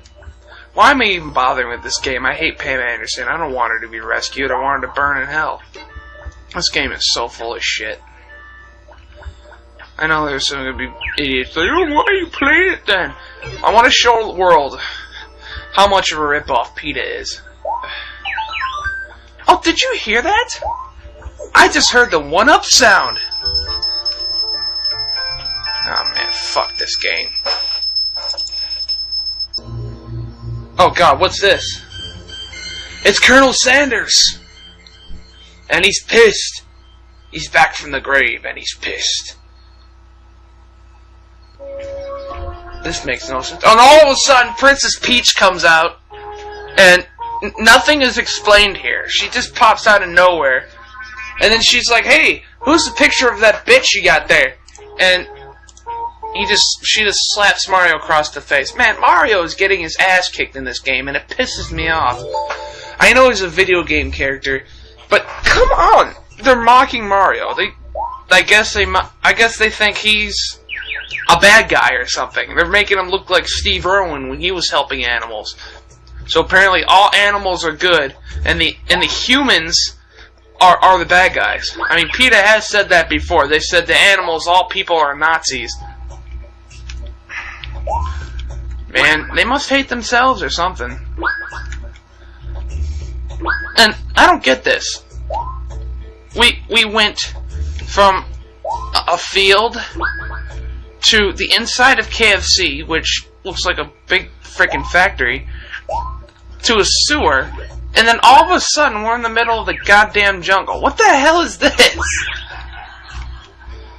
I have no idea what Peta was smoking when they made this game. Whatever it was, it must have been some really good herb, and whatever it was, I want some of that.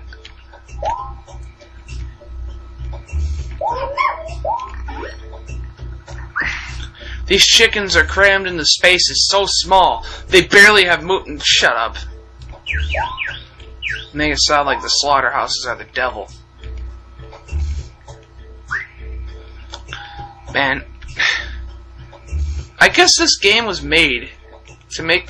Oh, god damn it. Son of a bitch. And you know what? I don't want to brag or anything, but I'm a really good game player, but I'm having trouble on this piece of shit. You know, maybe Angry Nintendo Nerd should review this one. It's just a joke, guys. Come on.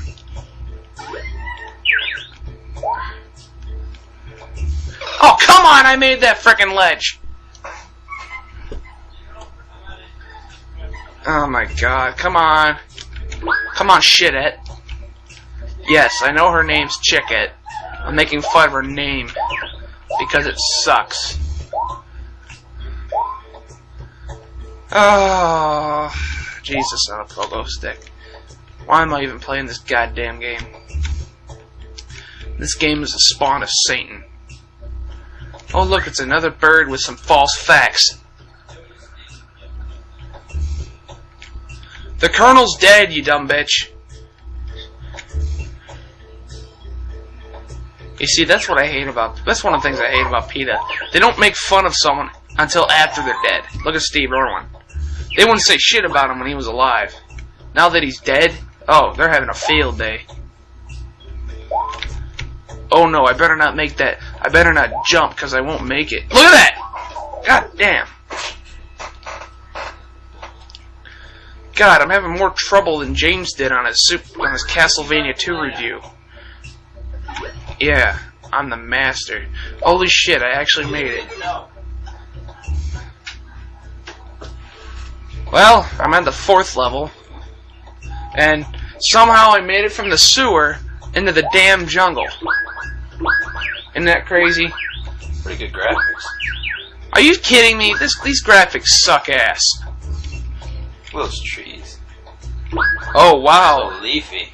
The trees are leafy. They're so leafy you want to do them. This game's a piece of shit. I don't even know why I'm playing it.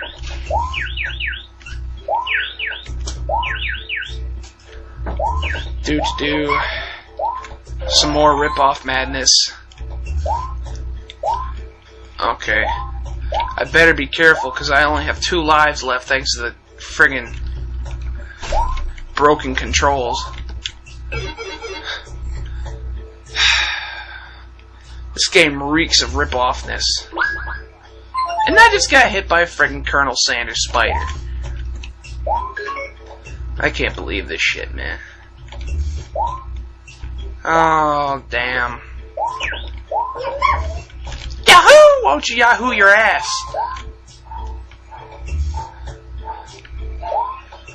How the hell do I beat this? I see the flag up there. Son of a bitch!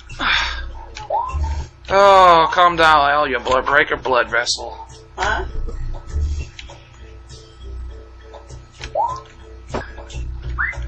Don't give up now, chickette. Oh, God, what am I fighting for? What am I fighting for? Oh, look. I don't even know what that is. It looks like a box of some kind. Oh, look. Here's Colonel Sanders in his bloody bucket of... Oh, my God. You've got to be kidding me. He just put on a Bowser mask! Oh, for crying out loud. Could this game be any more cliche and corny? Oh, you'll love this. Look at what Yoshi's wearing. He's wearing a Peta shirt. Mario's like, saddle up, we have to hurry and save the day. And Yoshi just pretty much tells him to piss off and fuck himself. He says, what makes you think you could ride me anyway? My new friends at Peta said I could make my own decisions. Oh, for crying out loud. See, look at this! They made Mario look like the bad guy because he wanted to have Yoshi help him out. This sucks. Okay, I can't play anymore. You know, I'm just gonna end it all right here. That was epic. Okay, since I refused to play the end of the game, I decided to hire someone who would. For free. Take it away, Lewis Prowler. Hello everyone, and for BigAl's video, I decided to show exactly the last boss of this game because I don't think the BigAl would go through this entire game because really it's a piece of shit. Now Colonel Sanders is pissed, and he's trying to murder me. This game sucks. And look at that, I don't think KFC has a giant bloody machine. Oh no, here comes Oni. You're playing Peta Super Chick Sisters? Yes. What, you've heard of this? Yeah. Oh my god. Oni is the devil. Okay, so, how did you hear this? Wasn't it like on Newground or something? Whatever, I heard of it. It's the KFC man! Colonel Sanders. His name is KFC Man, like a superhero. Okay. Look, his hair's not up. I like when his hair's up. I like him Super Saiyan. Turn him Super Saiyan. Okay, see, we're trying to Lee, this is about how Peta is showing a false, very false representation of KFC. Peta? This is Peta's? See where it says Peta? Peta's Super Chick Sisters? Yeah. That flag is a dead giveaway. We now saved all the animals in the universe, only for them to pick and kill each other later after they, you know, overpopulate. Peta made this? Uh-huh. Peta must be really desperate to entertain people. And Mario gets his ass kicked throughout the entire story. Because riding on Yoshi is wrong, killing Koopa Troopas is wrong. But you know what? Letting Koopa Troopas rule the universe. Yeah. No, I will give them credit. This has got to be the most genius way of telling people what happens to the chicken. What the fuck? Please, they say that this game tells you that KFC purposely and cruelly kills chickens. Some people do that, yeah. Okay. That's been a myth this whole time. You know what? But you know what the main point should be? What? I'm not the one killing the chicken. I don't care what happens to it. I just want to eat it. Why should PETA care? It's true animals don't deserve to suffer, but they're getting killed. Mario got beaten and bruised by everybody, and look, tag the high score server. Fucking people actually went and fucking went and fuck. Somebody played as the princess? Mm-hmm. Someone played as He-Man. No, that's Pamela Anderson. I'm sorry, what? The princess is Pamela Anderson? Well, the Princess Peach does show up, but she slaps Mario because she's holding because he tried to save her. But that's Pamela Anderson, apparently. No. One, her tits were too small, and two, why the hell would PETA use Pamela Anderson in this? Do they really think that'll get people to not eat at KFC? We'll leave that to Big Al. Pam Anderson inside KFC secret. This is stupid. Thank you for that, Lewis. Now, before I go on, I want to thank Akiter for giving me the information about this god-awful game, Spawn of Satan. And, if I had a chance, this is what I would do to PETA.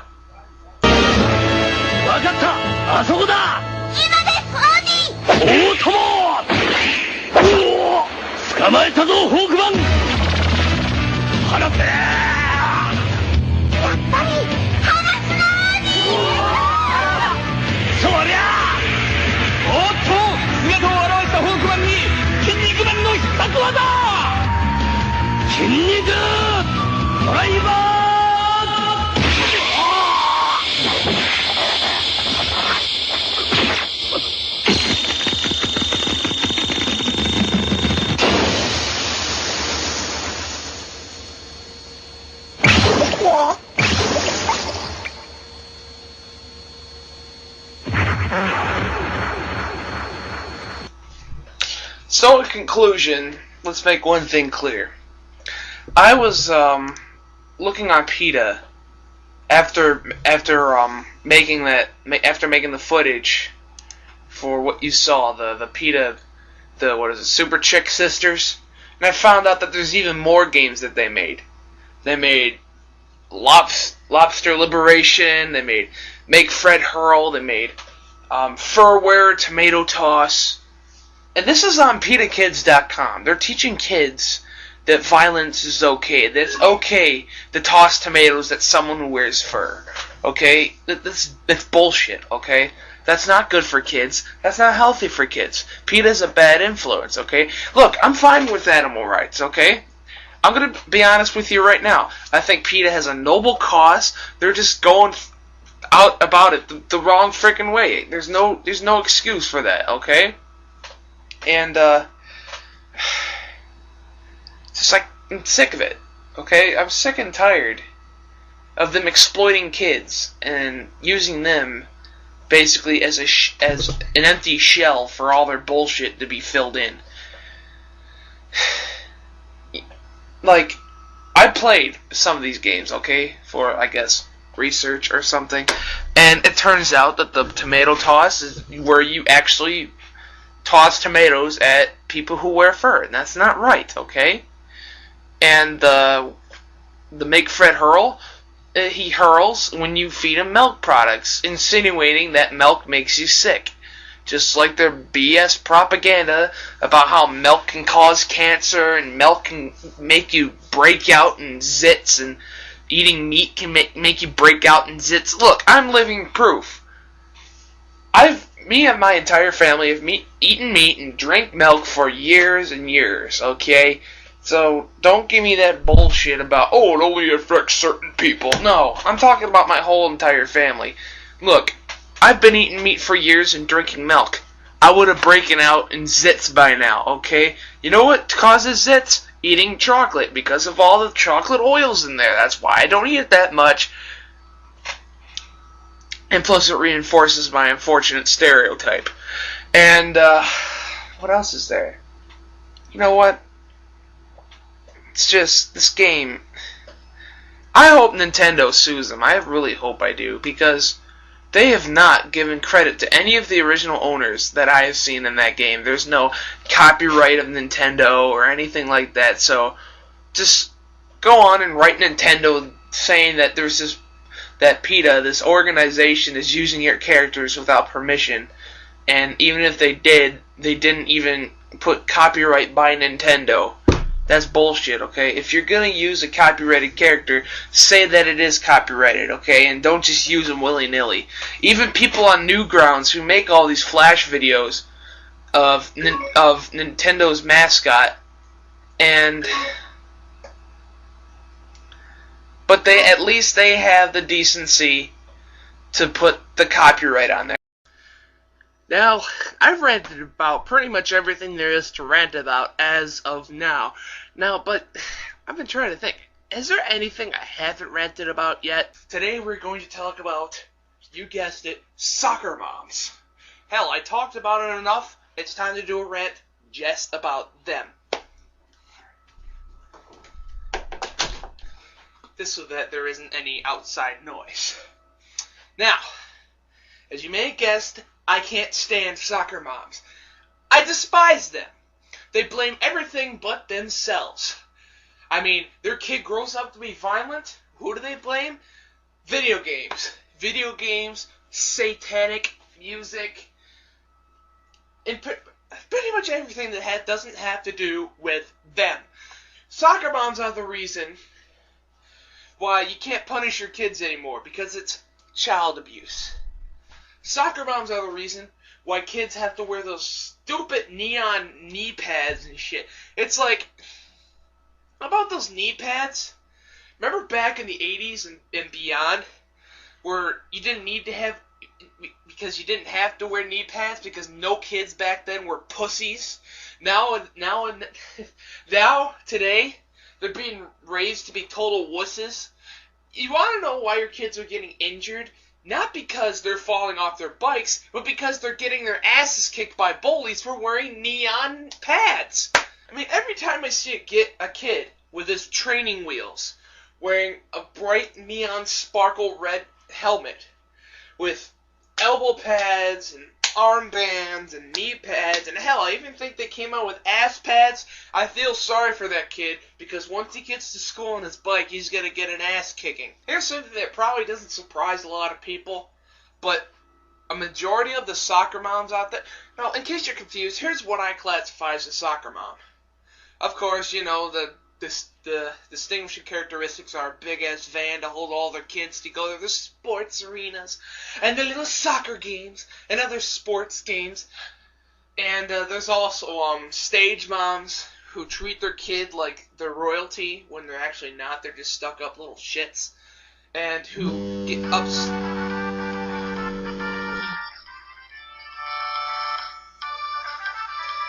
Yes, that's my ringtone. Hold on a sec. Sorry, that was my dear friend. Where was I? Oh, yeah.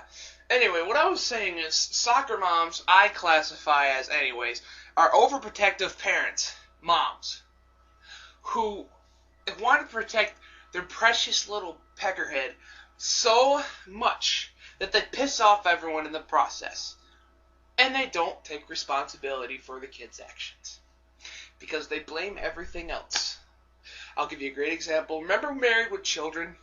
That kick-ass sitcom with Ed O'Neill as Al Bundy and all the other Bundys that hate him, and he hates them too. This soccer mom thought it was a great idea to sit down with her little children, because she thought that Married with Children, because it had children in the title, was a children's sitcom.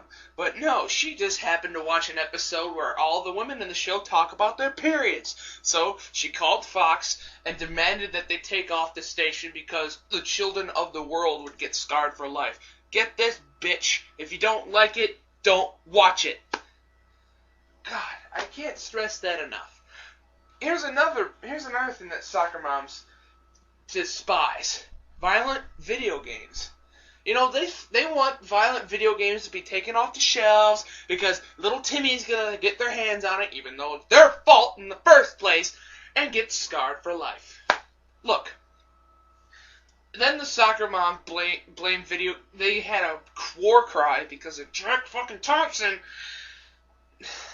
Because of Columbine. They wanted to take violent video games off the shelf because apparently Eric and Dylan played violent video games. They played Doom, but that doesn't mean jack shit. Marilyn Manson actually wrote a little essay because people blamed his music on their actions. And he said, look, I have nothing to do with these kids. I just make my music because I like to do it and for a little bit of money. And if you guys can't distinguish the difference between fantasy and reality, that's your problem.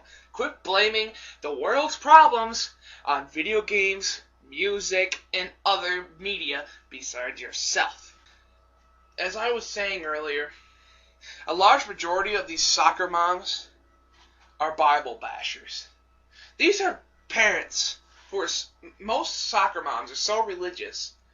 I mean, not Jesus camp religious, but close enough, that they won't even let their kids watch Beetlejuice. Not the movie, the cartoon series, Innocent, where all the ghosts are saying puns, and Beetlejuice is playing pranks, and Lydia's laughing her ass off. They won't even let them watch that because apparently it's satanic.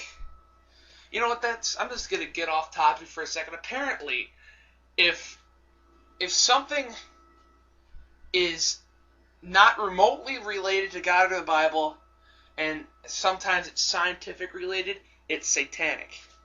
Just wanted to let you guys know. Recently, I watched a video. I laughed my ass off at it. And a bunch of, I guess, 13-year-olds, maybe older, smashing a Tamagotchi with a hammer. And I was laughing my ass off, but then I saw a comment that said this, and it was a soccer mom. And how do I know? Because of the way she was talking. Her name's Angel Devil, and she had this to say. And who cares that you wanted to break your toy? Not me. The only reason I'm writing this is because my little sister saw this atrocity of a video and didn't like it. Please do yourself a favor and do not post things like this again, which can deeply traumatize your little kids. You're a little child and shouldn't be doing violent things like this. And if you do them in the privacy of your home and never post this again. Of course, being the destroyer of soccer moms that I am, and my camera is being gay. Sorry.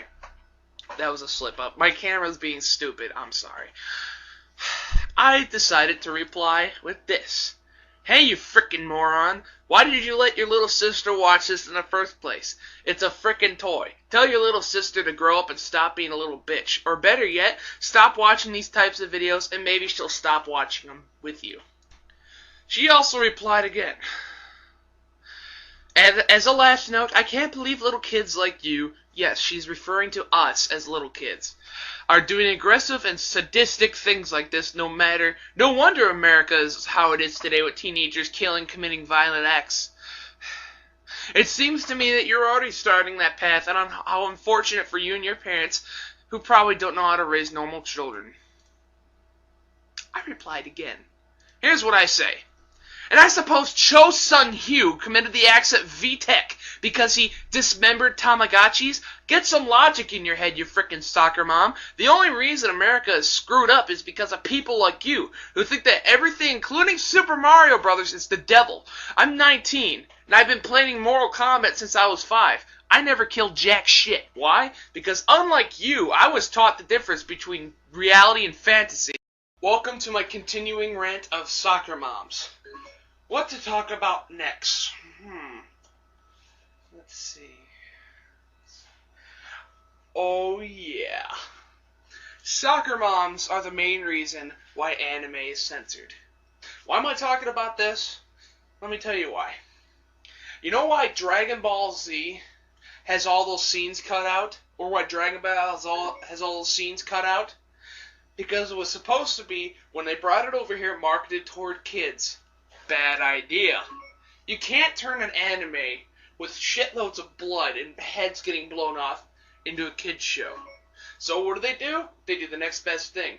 Remove all the references of alcohol, firearms, drugs, cigarettes, and of course, the majority of the blood. Now, I don't like Dragon Ball Z to begin with, but isn't that tampering of an art form? That should be illegal. Oh, it gets worse, trust me. Remember Sailor Moon? You remember Sailor Moon? Remember when they brought it over here, they bastardized it by giving all the characters American names like Serena, Amy, and I think Sailor Mars. In the original Japanese version, isn't she like a pagan? But I think in like the new version, the American version, they made her like Catholic or something. And of course, they Americanized everything. They reversed the scenes so it looked like the cars were on the right side of the road. I mean, it was just ridiculous. And that's because of soccer moms. And another reason why I hate soccer moms, they ruined some of the best things in life. Candy and cereal. Look, they got rid of candy cigarettes. Why? You're going to love this logic. Because they think if kids start eating candy cigarettes, they're going to slowly move to real cigarettes. Oh yeah, that's a great idea. Let's get rid of all the candy cigarettes, but leave pixie sticks alone. That's a good message. Don't smoke, Timmy, it'll kill you. But here, you can snort powder up a straw if you want. And I think I mentioned this. You know this. They got rid of all the sugars in cereals because they think that because there's sugar in cereal, all the kids are going to go all hyper and go...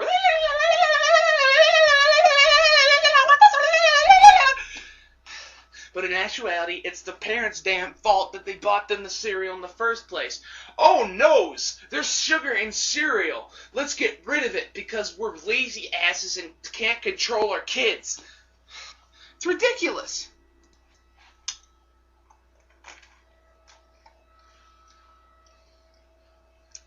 Gotta love Grandma's s'mores.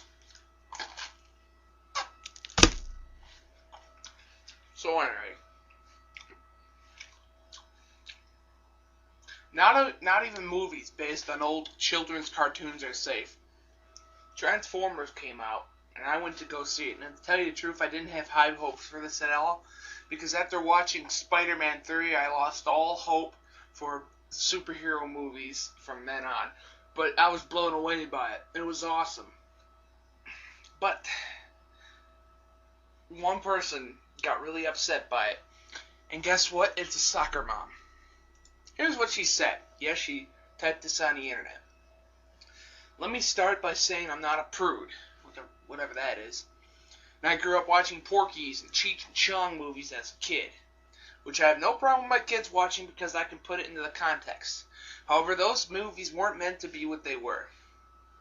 They were not portrayed as kids' movies or marketed to children. Now, I was appalled at the free use of curse words in this movie, even more disgusted by the obvious sex jokes that were presented.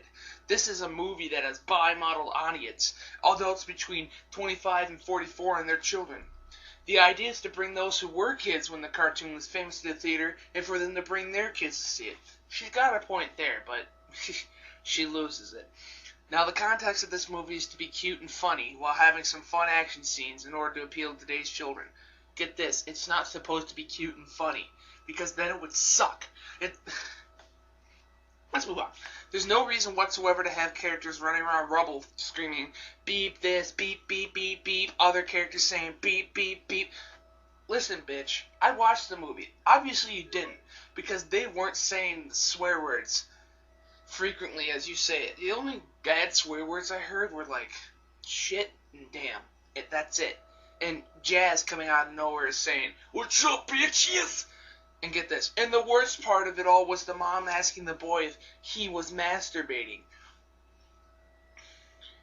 This is just completely uncalled for in a kid's movie, and it's getting out of hand. It's not a kid's movie, you idiot. It's rated PG-13. If you would have saw it was rated PG-13, then maybe you wouldn't brought your stupid little whiny brat in the first place. There needs to be a petition or something to get studios to start acting more responsibly. Look, no matter how many petitions you sign up, Hollywood isn't going to listen to your whiny ass. Because as long as they're making money off of these movies, they're going to keep making them. I think the Shreks and the Pixars of the world are started all this with hidden sex jokes in their movie to appeal to the adults. Those are fine because they're well crafted and hidden, but here they're just completely obvious and the cursing has to stop. No, it doesn't. It's Hollywood. They don't give two rats' asses about what you have to say. Now, I love the X-Men and Spider-Man movies, but they do the same thing with the cursing. Enough with the cursing already. My God, if you don't like the movies, quit watching them. There's just no place in a movie aimed at children. It's not aimed at children, you numbnuts. It's PG-13. Please, anyone with ideas how to stop this, begin posting them. Something must be done. I got an idea. How about idiots like you get off your high horse, get the hell out of the movie theater, live on with your daily lives, and quit intertwining them with us. Because I am sick and tired. We're all sick and tired of people like you ruining our fun because you feel that they scar the children for life. You know what? I got one thing to say to you. I'm going to cut you bastards down the side. Like that. Racism is a double-edged sword. It can be used to attack as well as defend. Hey everybody, Big Al here. Welcome to another edition of Big Al's Rants. Today we're going to talk about racism in its many forms, as well as people using racism as an excuse to get a better life. Look, we all know that racism is real. It's still as prominent today as it was years ago. But today everything is classified as racism. And today, people use it as an excuse as the free ride out of jail. For instance, let's take a look at the New York Police Department. They have to try very carefully not to get themselves in trouble, or else Al Sharpton's going to jump down their throats. What I mean by that is Al Sharpton is a piece of trash, okay? He's a racist pig. And yes, I'm getting that from Drinking with Bob. He's racist against everybody that isn't black. No. He doesn't even like black people. He only cares about himself. The only reason he's sticking up for black people when they get in trouble is so that he can get the big bucks. It also pisses me off when people say that illegal immigration is racist. When people talk about illegal immigrants going back to their own country, people say it's racist. It's not. It's the truth. People who are illegally coming here need to go back. I don't know why people say that Drinking with Bob is racist when he clearly says he has no problem with regular immigrants as long as they come here the right way, get all their visa cards, get their passport, get all the necessary documentation they need to come here. It's the illegal ones that come here on a floating door that piss him off. And it also pisses me off when people say, oh, they work just as hard as you, they need to stay here. Well, you know what? I don't think turning into Solid Snake and sneaking across the border is considered working hard. And let's talk about reparations for a second, okay? There's no need for reparation, okay? You know, I don't know about you, but I think, no, not being racist here. There's a term that I come up with. It's called, I'm not racist, I just can't stand morons. What I mean by that is, I have no problem with any certain race, but it's the people who claim to represent that race and who come from that race that piss me off. So like if I say, I hate Al Sharpton, it's not because I'm racist. It's not because I hate black people. It's because I despise Al Sharpton because he's racist against everybody except his own color. And why is it just black people bitching about how they've suffered the hardships of slavery? You know what? They weren't the only ones as slaves, okay? Indians were slaves. You don't hear them bitching about how we stole their land. The Jews were slaves. You don't hear them bitching about how Germany enslaved them and killed them off, and you sure as hell ain't hearing the illegal immigrants complaining because we're giving them everything on a silver frickin' platter. So, people, shut up, okay? You don't earn jack shit, okay? Now, slavery was a long time ago. It's over now. Deal with it. It's been over for years, okay? At least for your color skin. You know, I know there's slavery still overseas for, like, sex slaves that are only, like, 12 years old in, like, in the Middle East and the Far East, okay? But slavery for you guys, it's over. Deal with it, okay? I'm still pissed about the fact that they're pissed about the Pokemon Jinx, because it kinda looks like she's wearing blackface. You know what Jinx looks like. She has the long hair, she has the black face, and she has the big purple lips. They were all up in arms about that, saying, oh my god, Pokemon's racist, forcing Nintendo to change the character design. Same thing with Mega Man Powered Up. Look at Oil Man. The NAACP got really pissed when Nintendo came out, when the PSP came out with Mega Man Powered Up with a new character called Oil Man, and he's black skinned with big pink lips. They got pissed about that. And even today, with Resident Evil 5, people are saying, oh, it's a racist hate crime game where you kill black people. It's a fucking game. Get over it, okay? Plus, it's not racist because they're not people. They're zombies. They're infected with a virus. Let's say a horde of black zombies came down my street. I'm not going to hesitate and say, maybe I shouldn't shoot them because that would be a hate crime and consider me racist. No, it's a zombie. I'm going to blow the fucker's head off. And even on YouTube, people are debating about it. There was a long-lost episode of Betty Boop from the 40s, okay? I was watching it. I was wondering why it was deleted and not shown. And you'd think, basically the show's plot was this. It was called Stars of the Future.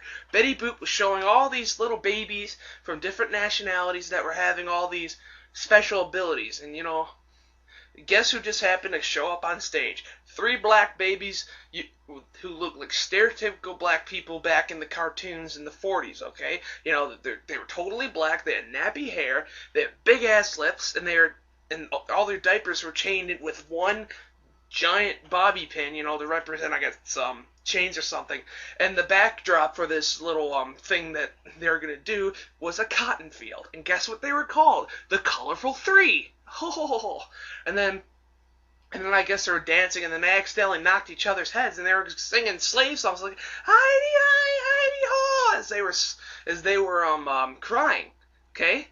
And the funniest part was, this might consider me racist, but I don't give a shit. The funniest part was when you see the MC's hand with a plate with a big ass slice of watermelon, and they were following it. That was the funniest shit I've ever seen.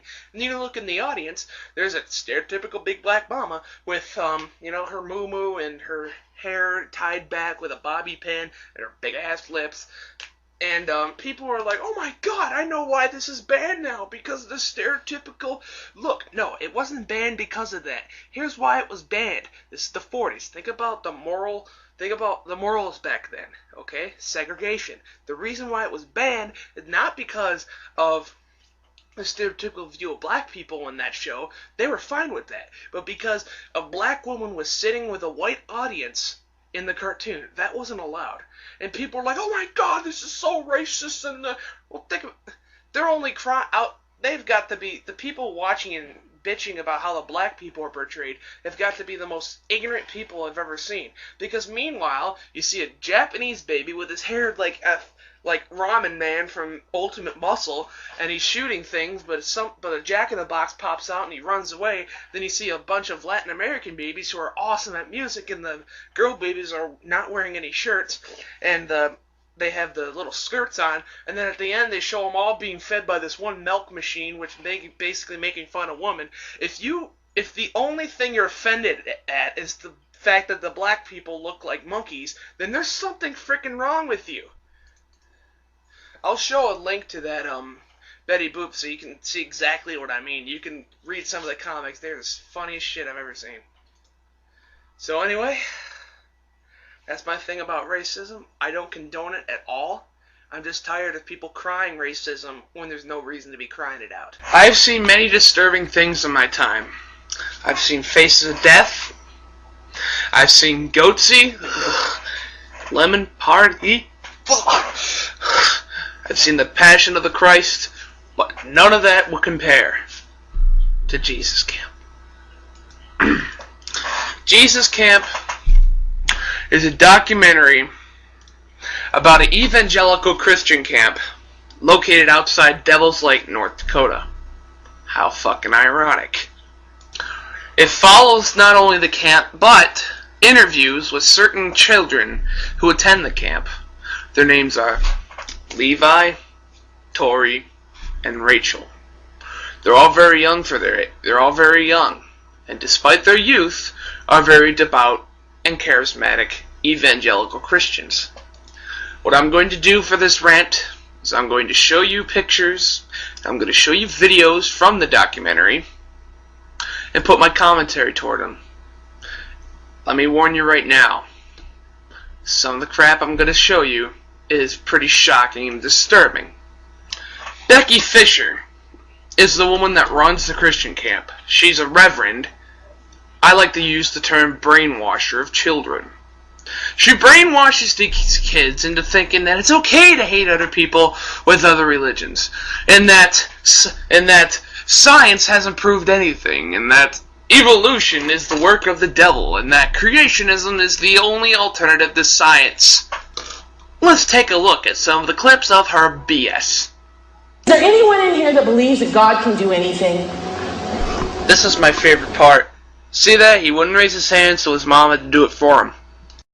We got too many Christian grown-ups that are fat and lazy. Do my ears deceive me?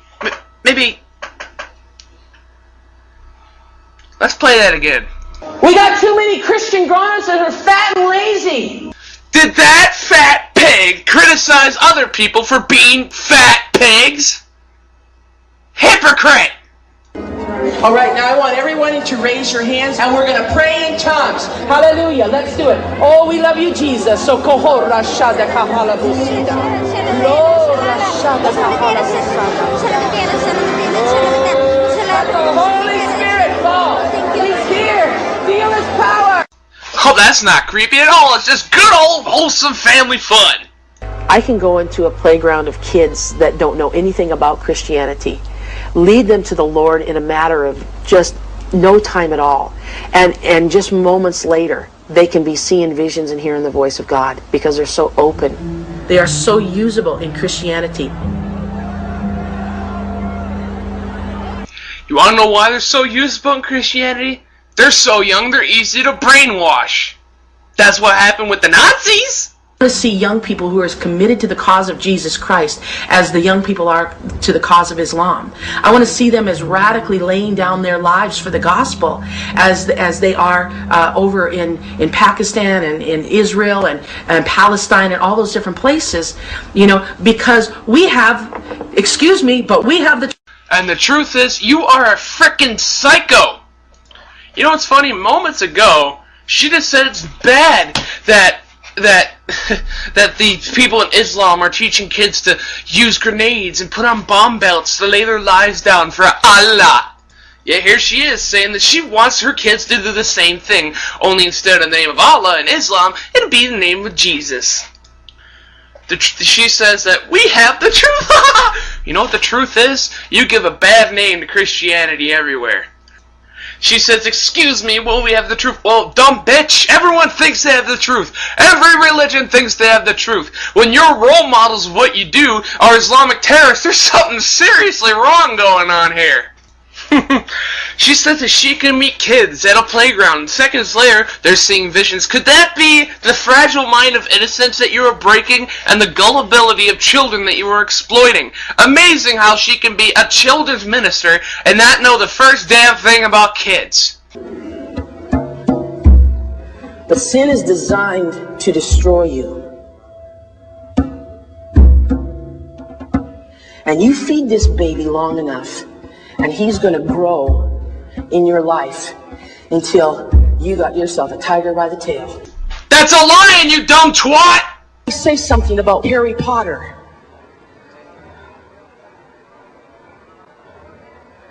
Warlocks are enemies of God. And I don't care what kind of hero they are. They're an enemy of God. And had it been in the Old Testament, Harry Potter would have been put to death.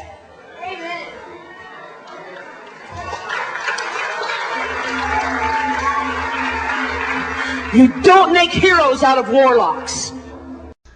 She just called Harry Potter the devil. Wow. I have one question to ask her. How do you put a fictional character to death? The funny thing about this is, Harry Potter was written by a Christian. And by the way, he's a wizard, you twat, not a warlock. Boring, boring. Hey Becky, this is reality calling. Guess what? Harry Potter is a fictional book character! I said Harry Potter. It's extremists like you who give normal Christians a bad name. Harry Potter is fictional. Keyword, fictional. He's not real. He can't hurt anyone. He can't jump out of the book, grab you by your throat, and chuck you. And choke you. It presents good morals that teach tolerance, good over evil, the importance of love and friendship, and I'm pretty sure that's what's in the Bible as well, and that Jesus wanted those too. Get a frickin' grip. Join me in part 2 when we take a look at certain interviews of the kids and some more of Becky Madness. Ciao. Welcome to part 2. I often ask myself, when I was watching this video, where do you draw the line between spiritualism and brainwashing? All you have to do to see that this is a brainwashing cult is to look at the children. Today, in this episode, part 2, I'm going to focus on the interviews of the children, and then we'll get back to Becky Fisher. First, let's focus on Levi. He's the main kid that they interviewed throughout the film. Levi, I'm guessing, is in his teens. He's preteen, and he has a sweet mullet. And he calls himself the prophet of God. But I don't blame him because he was brainwashed to think so. Here's some clips of Levi. Now remember, I'm not going to be attacking the kids personally, but rather the crap that they've been filled with. How long have you been a Christian?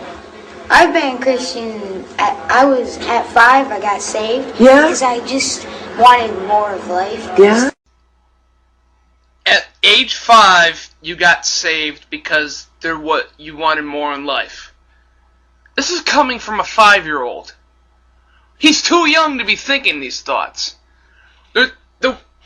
You wanted more in life at age 5? You shouldn't be worrying about these things. What, not paying taxes, having Captain Crunch and video games wasn't enough? Alright, let's go over some things. I just want to stop right there for a second. He's reading a creationist science book. And I'm shocked as hell that there's more than one page. My idea of a creationist science book would be the front cover, the back cover, and in between one page that said, God created everything. One popular thing to do in American politics is to note that the summers in the United States over the past few years have been very warm.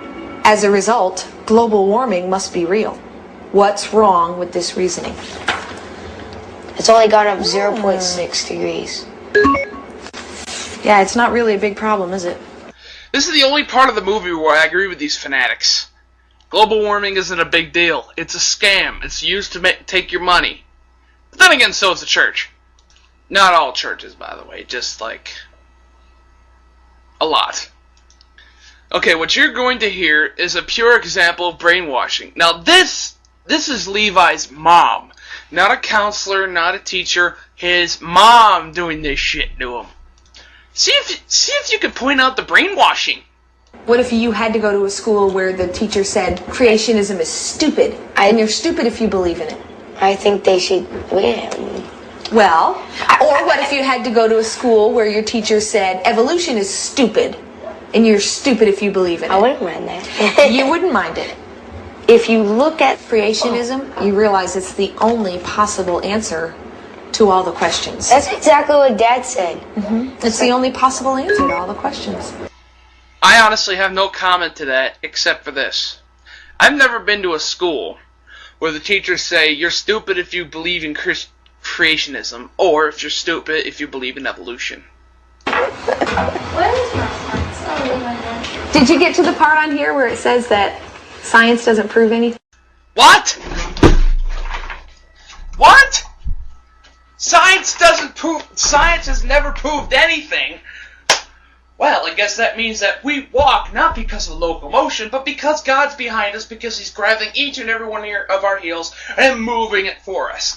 And since science doesn't prove anything, gas never runs cars anymore. Instead, they're pushed along by God. And I guess we could throw the scientific theory about the A-bomb out the window. Albert Einstein theorized that the A-bomb was possible to create. And guess what? As the United States, we proved that it was possible to create, and we also proved that it worked. Ask Japan. You know what? This is the same bullcrap that I was taught as a kid. You know, you've probably heard this before as well. Oh, thunder is just the sound of angels bowling, and rain is just angels crying. Well, I guess acid rain is just God taking a big piss.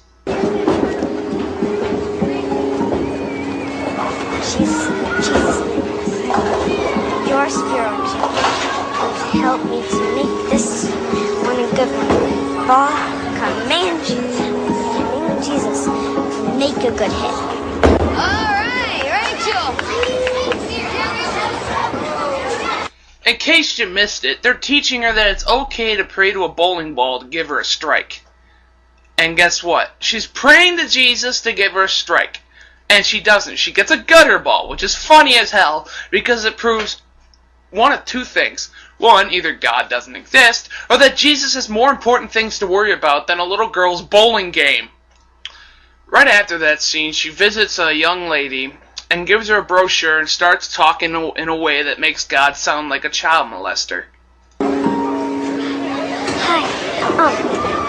God's just telling me that you're on His mind, and He just wants to take you, and He just wants to love on you, and He has special plans for you in your life, and He just wants you to be able to follow Him with your whole heart. Thank you. You're welcome. Appreciate it. Welcome. Now, the next footage may shock you a little bit. Now, I want you to look at the very end of the clip I'm going to show you. Listen very carefully. I'll play it a few times for you to hear it. So you saw her and you just felt like God told you to go over there? Yeah, I waited a little bit, to be sure, you know what I mean? Kept coming to your heart? And afterwards I felt like I had picked the right one. Alright, good job, Rachel. Way to be obedient. What? I didn't quite hear that? Way to be obedient. One more time? Way to be obedient. Way to be obedient. Way to be obedient. Oh yeah, that's not a sure sign that they're brainwashing these kids. Man's decision? Whatever. God's decision? Something. Words to live by. They think I'm weird? Go ahead. You're not the ones who are going to be judging me if I'm going to go to hell or heaven. God is. It matters what He thinks of me. It doesn't matter what you think. Rachel, sweetheart, you're 9. You shouldn't be thinking these things. You were way too... She's 9. You are way too young to be thinking these thoughts. You're supposed to be hanging out with your friends and going to malls with your parents, acting like a kid, for God's sake. Okay, people. Part 3 is coming soon. Stay tuned as I rip a new asshole in Jesus' camp. I can tell you for a fact that this might go beyond 3 parts because I have a lot of crap to say. This is my favorite part.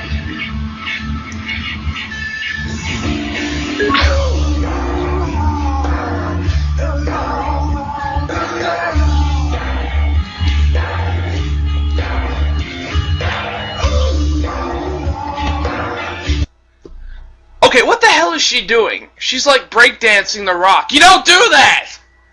You know what? I got some better music so you can breakdance too.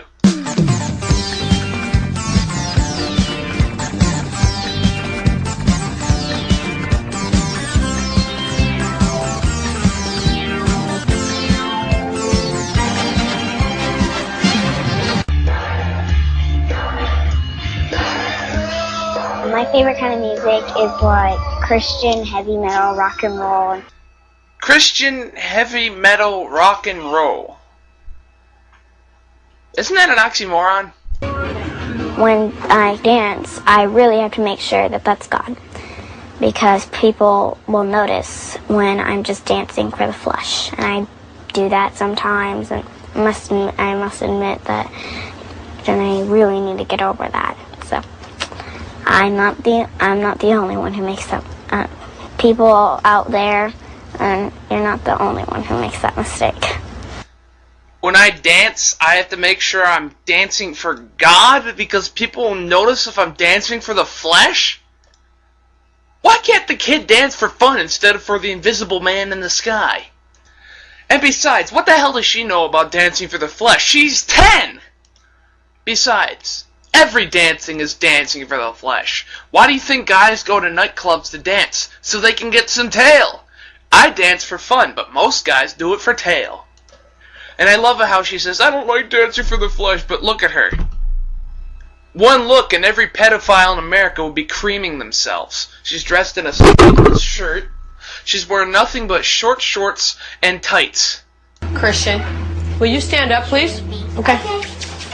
I pledge allegiance to the Christian flag, to the Savior, to whose kingdom it stands, one brotherhood, uniting all Christians in unity and in love.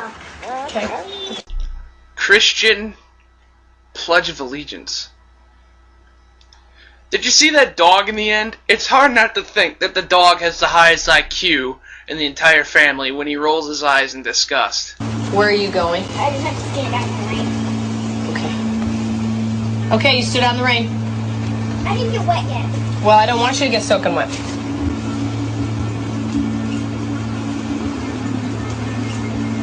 Victoria, turn around and go back inside now, thanks.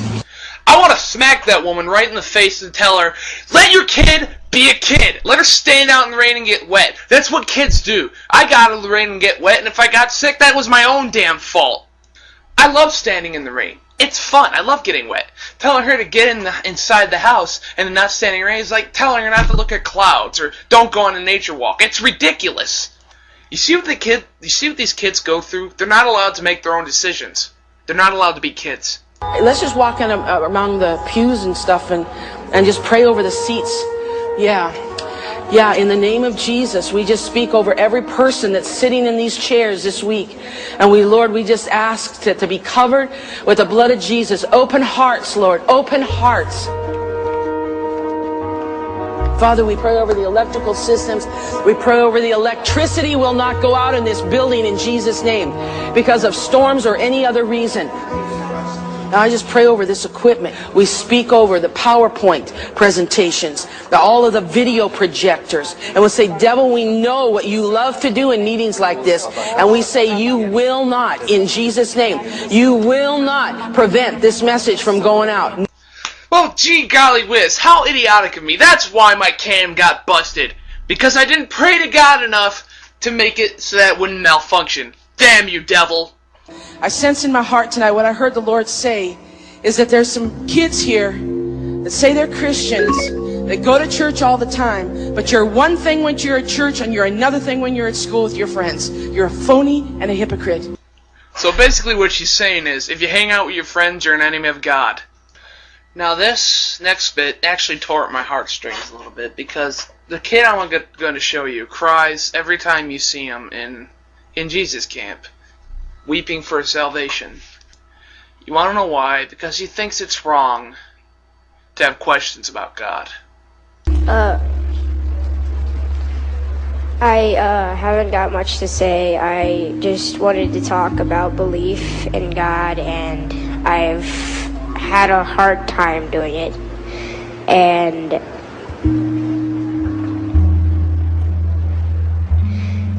it's just really hard to do this. Just to believe in God is really hard because you don't see him, you don't really know him much. Sometimes I don't even believe what the Bible says. It makes me a faker. It makes me feel guilty and bad because God has always talked to me about that. I just wanted to pick this kid up and give him a big hug and tell him that there's nothing wrong with having thoughts about religion. There's nothing wrong with you if you don't believe in God.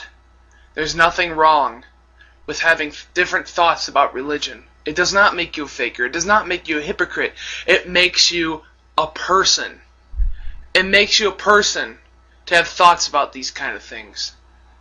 If there's anyone who's wrong, it's your parents and the people who are putting this bull crap in your head. Oh, you're gonna love this next clip. It's nighttime, it's lightning out, the kids are in bed, and what do? They tell ghost stories. Nothing wrong with that, right? They're just being kids. That's what kids do. They're just telling good old-fashioned ghost stories. Not like blood and gore ghost stories. I'm talking about bedsheet with holes cut in the eyes ghost stories. But then this dumb bastard comes in and says, I'm not that wild about ghost stories, okay? Some of them are a lot of fun, but they don't maybe honor God. And you know, God says to focus on those things that bear truth and those things that have beauty. Focus on the good things and the things of God. I'm pretty sure even God doesn't care about these friggin' ghost stories. They're just ghost stories. They're fun. They're fun to tell. Let them be kids, for God's sake. Everybody ready? We're going to pray again. Is that biscuits and gravy? Oh, God, that's good. God, we just thank you for this food this morning. We just ask you, Father, to bless it.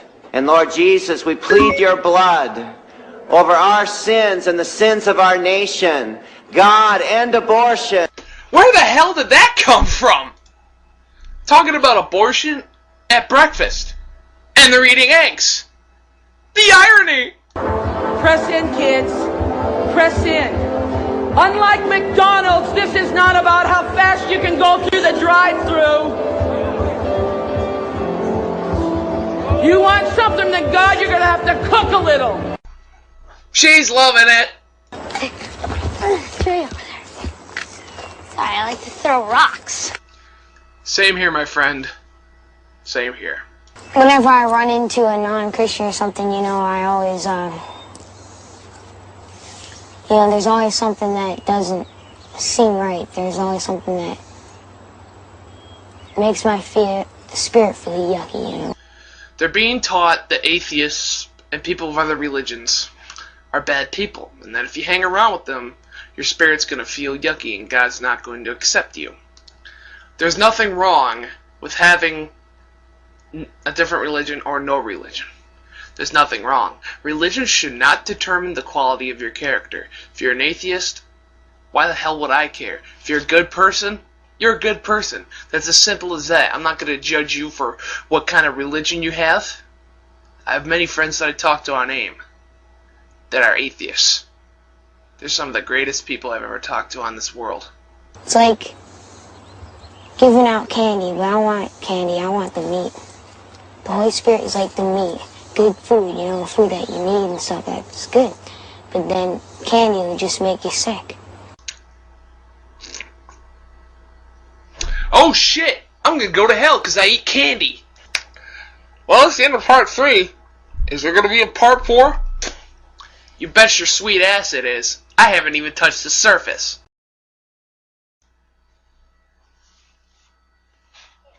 Welcome to the epic part 4 of Jesus Camp. Well, talk to him. Say, welcome, welcome, President Bush. We're glad you're here. I want you to bless him. Speak a blessing to him. Would you do that? Raise your hand to speak a blessing to him. Do some warfare over him. Do some warfare. He has surrounded himself with spirit-filled people. So pray in the Spirit over him. Here he is. He's come to visit us. Yes, Lord. Thank you, Jesus. Tell him, Mr. President. Mr. President. One nation under God. Mr. President. One nation under God.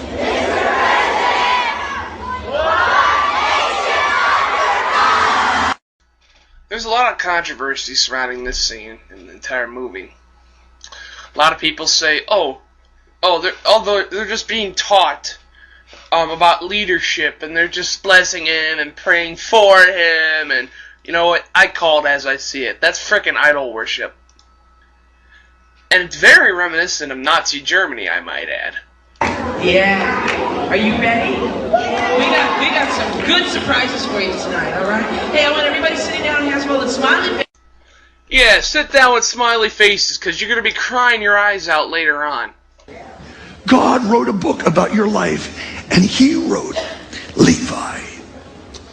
Levi would be a God seeker from an early age, and he would become a voice that touched America.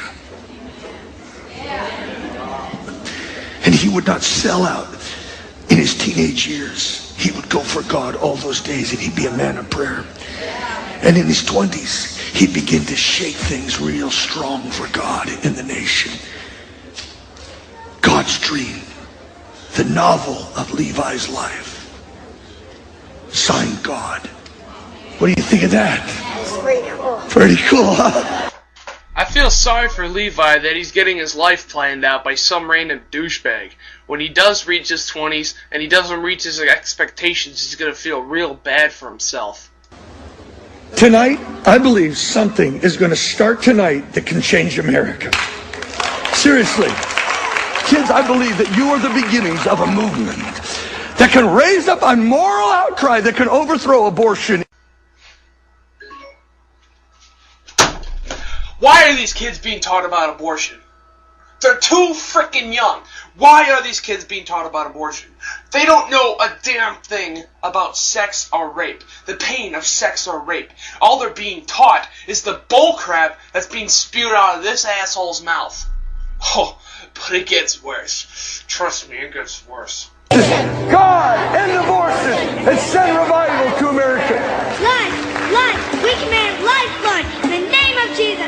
Life. Satan, in Jesus' name, you let go of them. You have no power taking people's lives. Only God has that power. Tell me, O prophet of the future Levi, how come whenever someone dies in their sleep and dies peacefully, it's because it was God's plan, or it was theirs time. But whenever somebody boards a baby, it's the work of the devil. God can't change his mind very good, can he? No more, Lord. No more. No more. No more. Yes! No more, Lord! No more! No more! No more of this right-wing political brainwashing bull crap!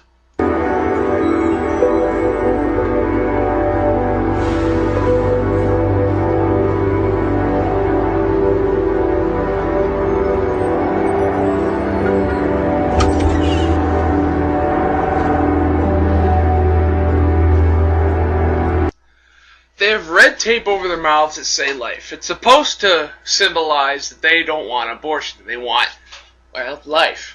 The only thing I see it symbolizing is that they're not allowed to speak for themselves or live their own lives. You know, a lot of people die for God. Yes, and people have also killed for God. Killed innocent people who otherwise didn't do anything wrong. Atheists, scientists, Buddhists, Muslims. People have been killed because of God.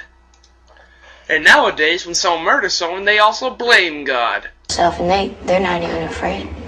They don't get afraid of it or anything. And it's like, I've heard, Dad told me, like, when their dads are, like, missionaries and stuff, and he's about to go somewhere really dangerous and stuff, they jump around him yelling, "Martyr! Martyr!"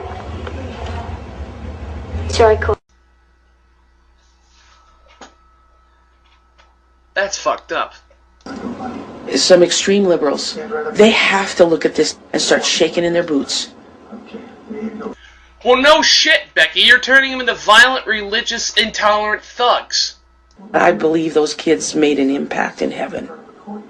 God hears the cries of children. If that was true, they would have been out of that camp a long time ago. But I am radical and passionate in teaching children about their responsibility as Christians, as God-fearing people, as Americans, if you want to think. Well, Becky, let me ask you this. How do we ignore that all of a sudden we're creating children soldiers for the Republican Party? How does that figure into anything that Christ had to say about how we should live our life on the earth? I am not aware of any churches that are out there with a political cause. I'm not going after my kids politically, but that... Not going after your kids politically? Do I need to show this clip again? So, pray in the Spirit over him. Here he is. He's come to visit us. Yes, Lord. Thank you, Jesus. Oh yeah, they're not political, alright. If you were to die right now, where do you think you would go? Heaven. Really? Are you sure? Okay.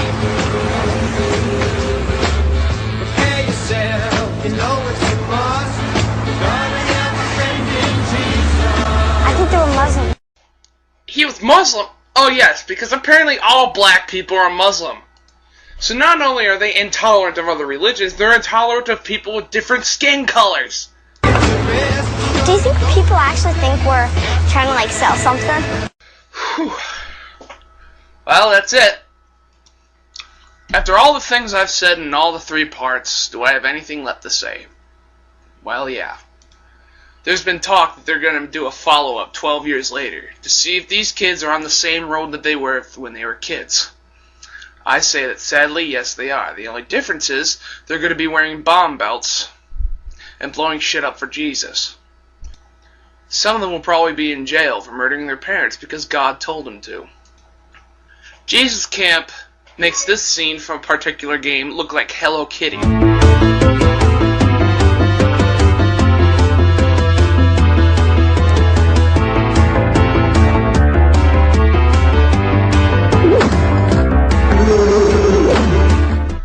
Now, with that being said, excuse me, but I'm going demon hunting.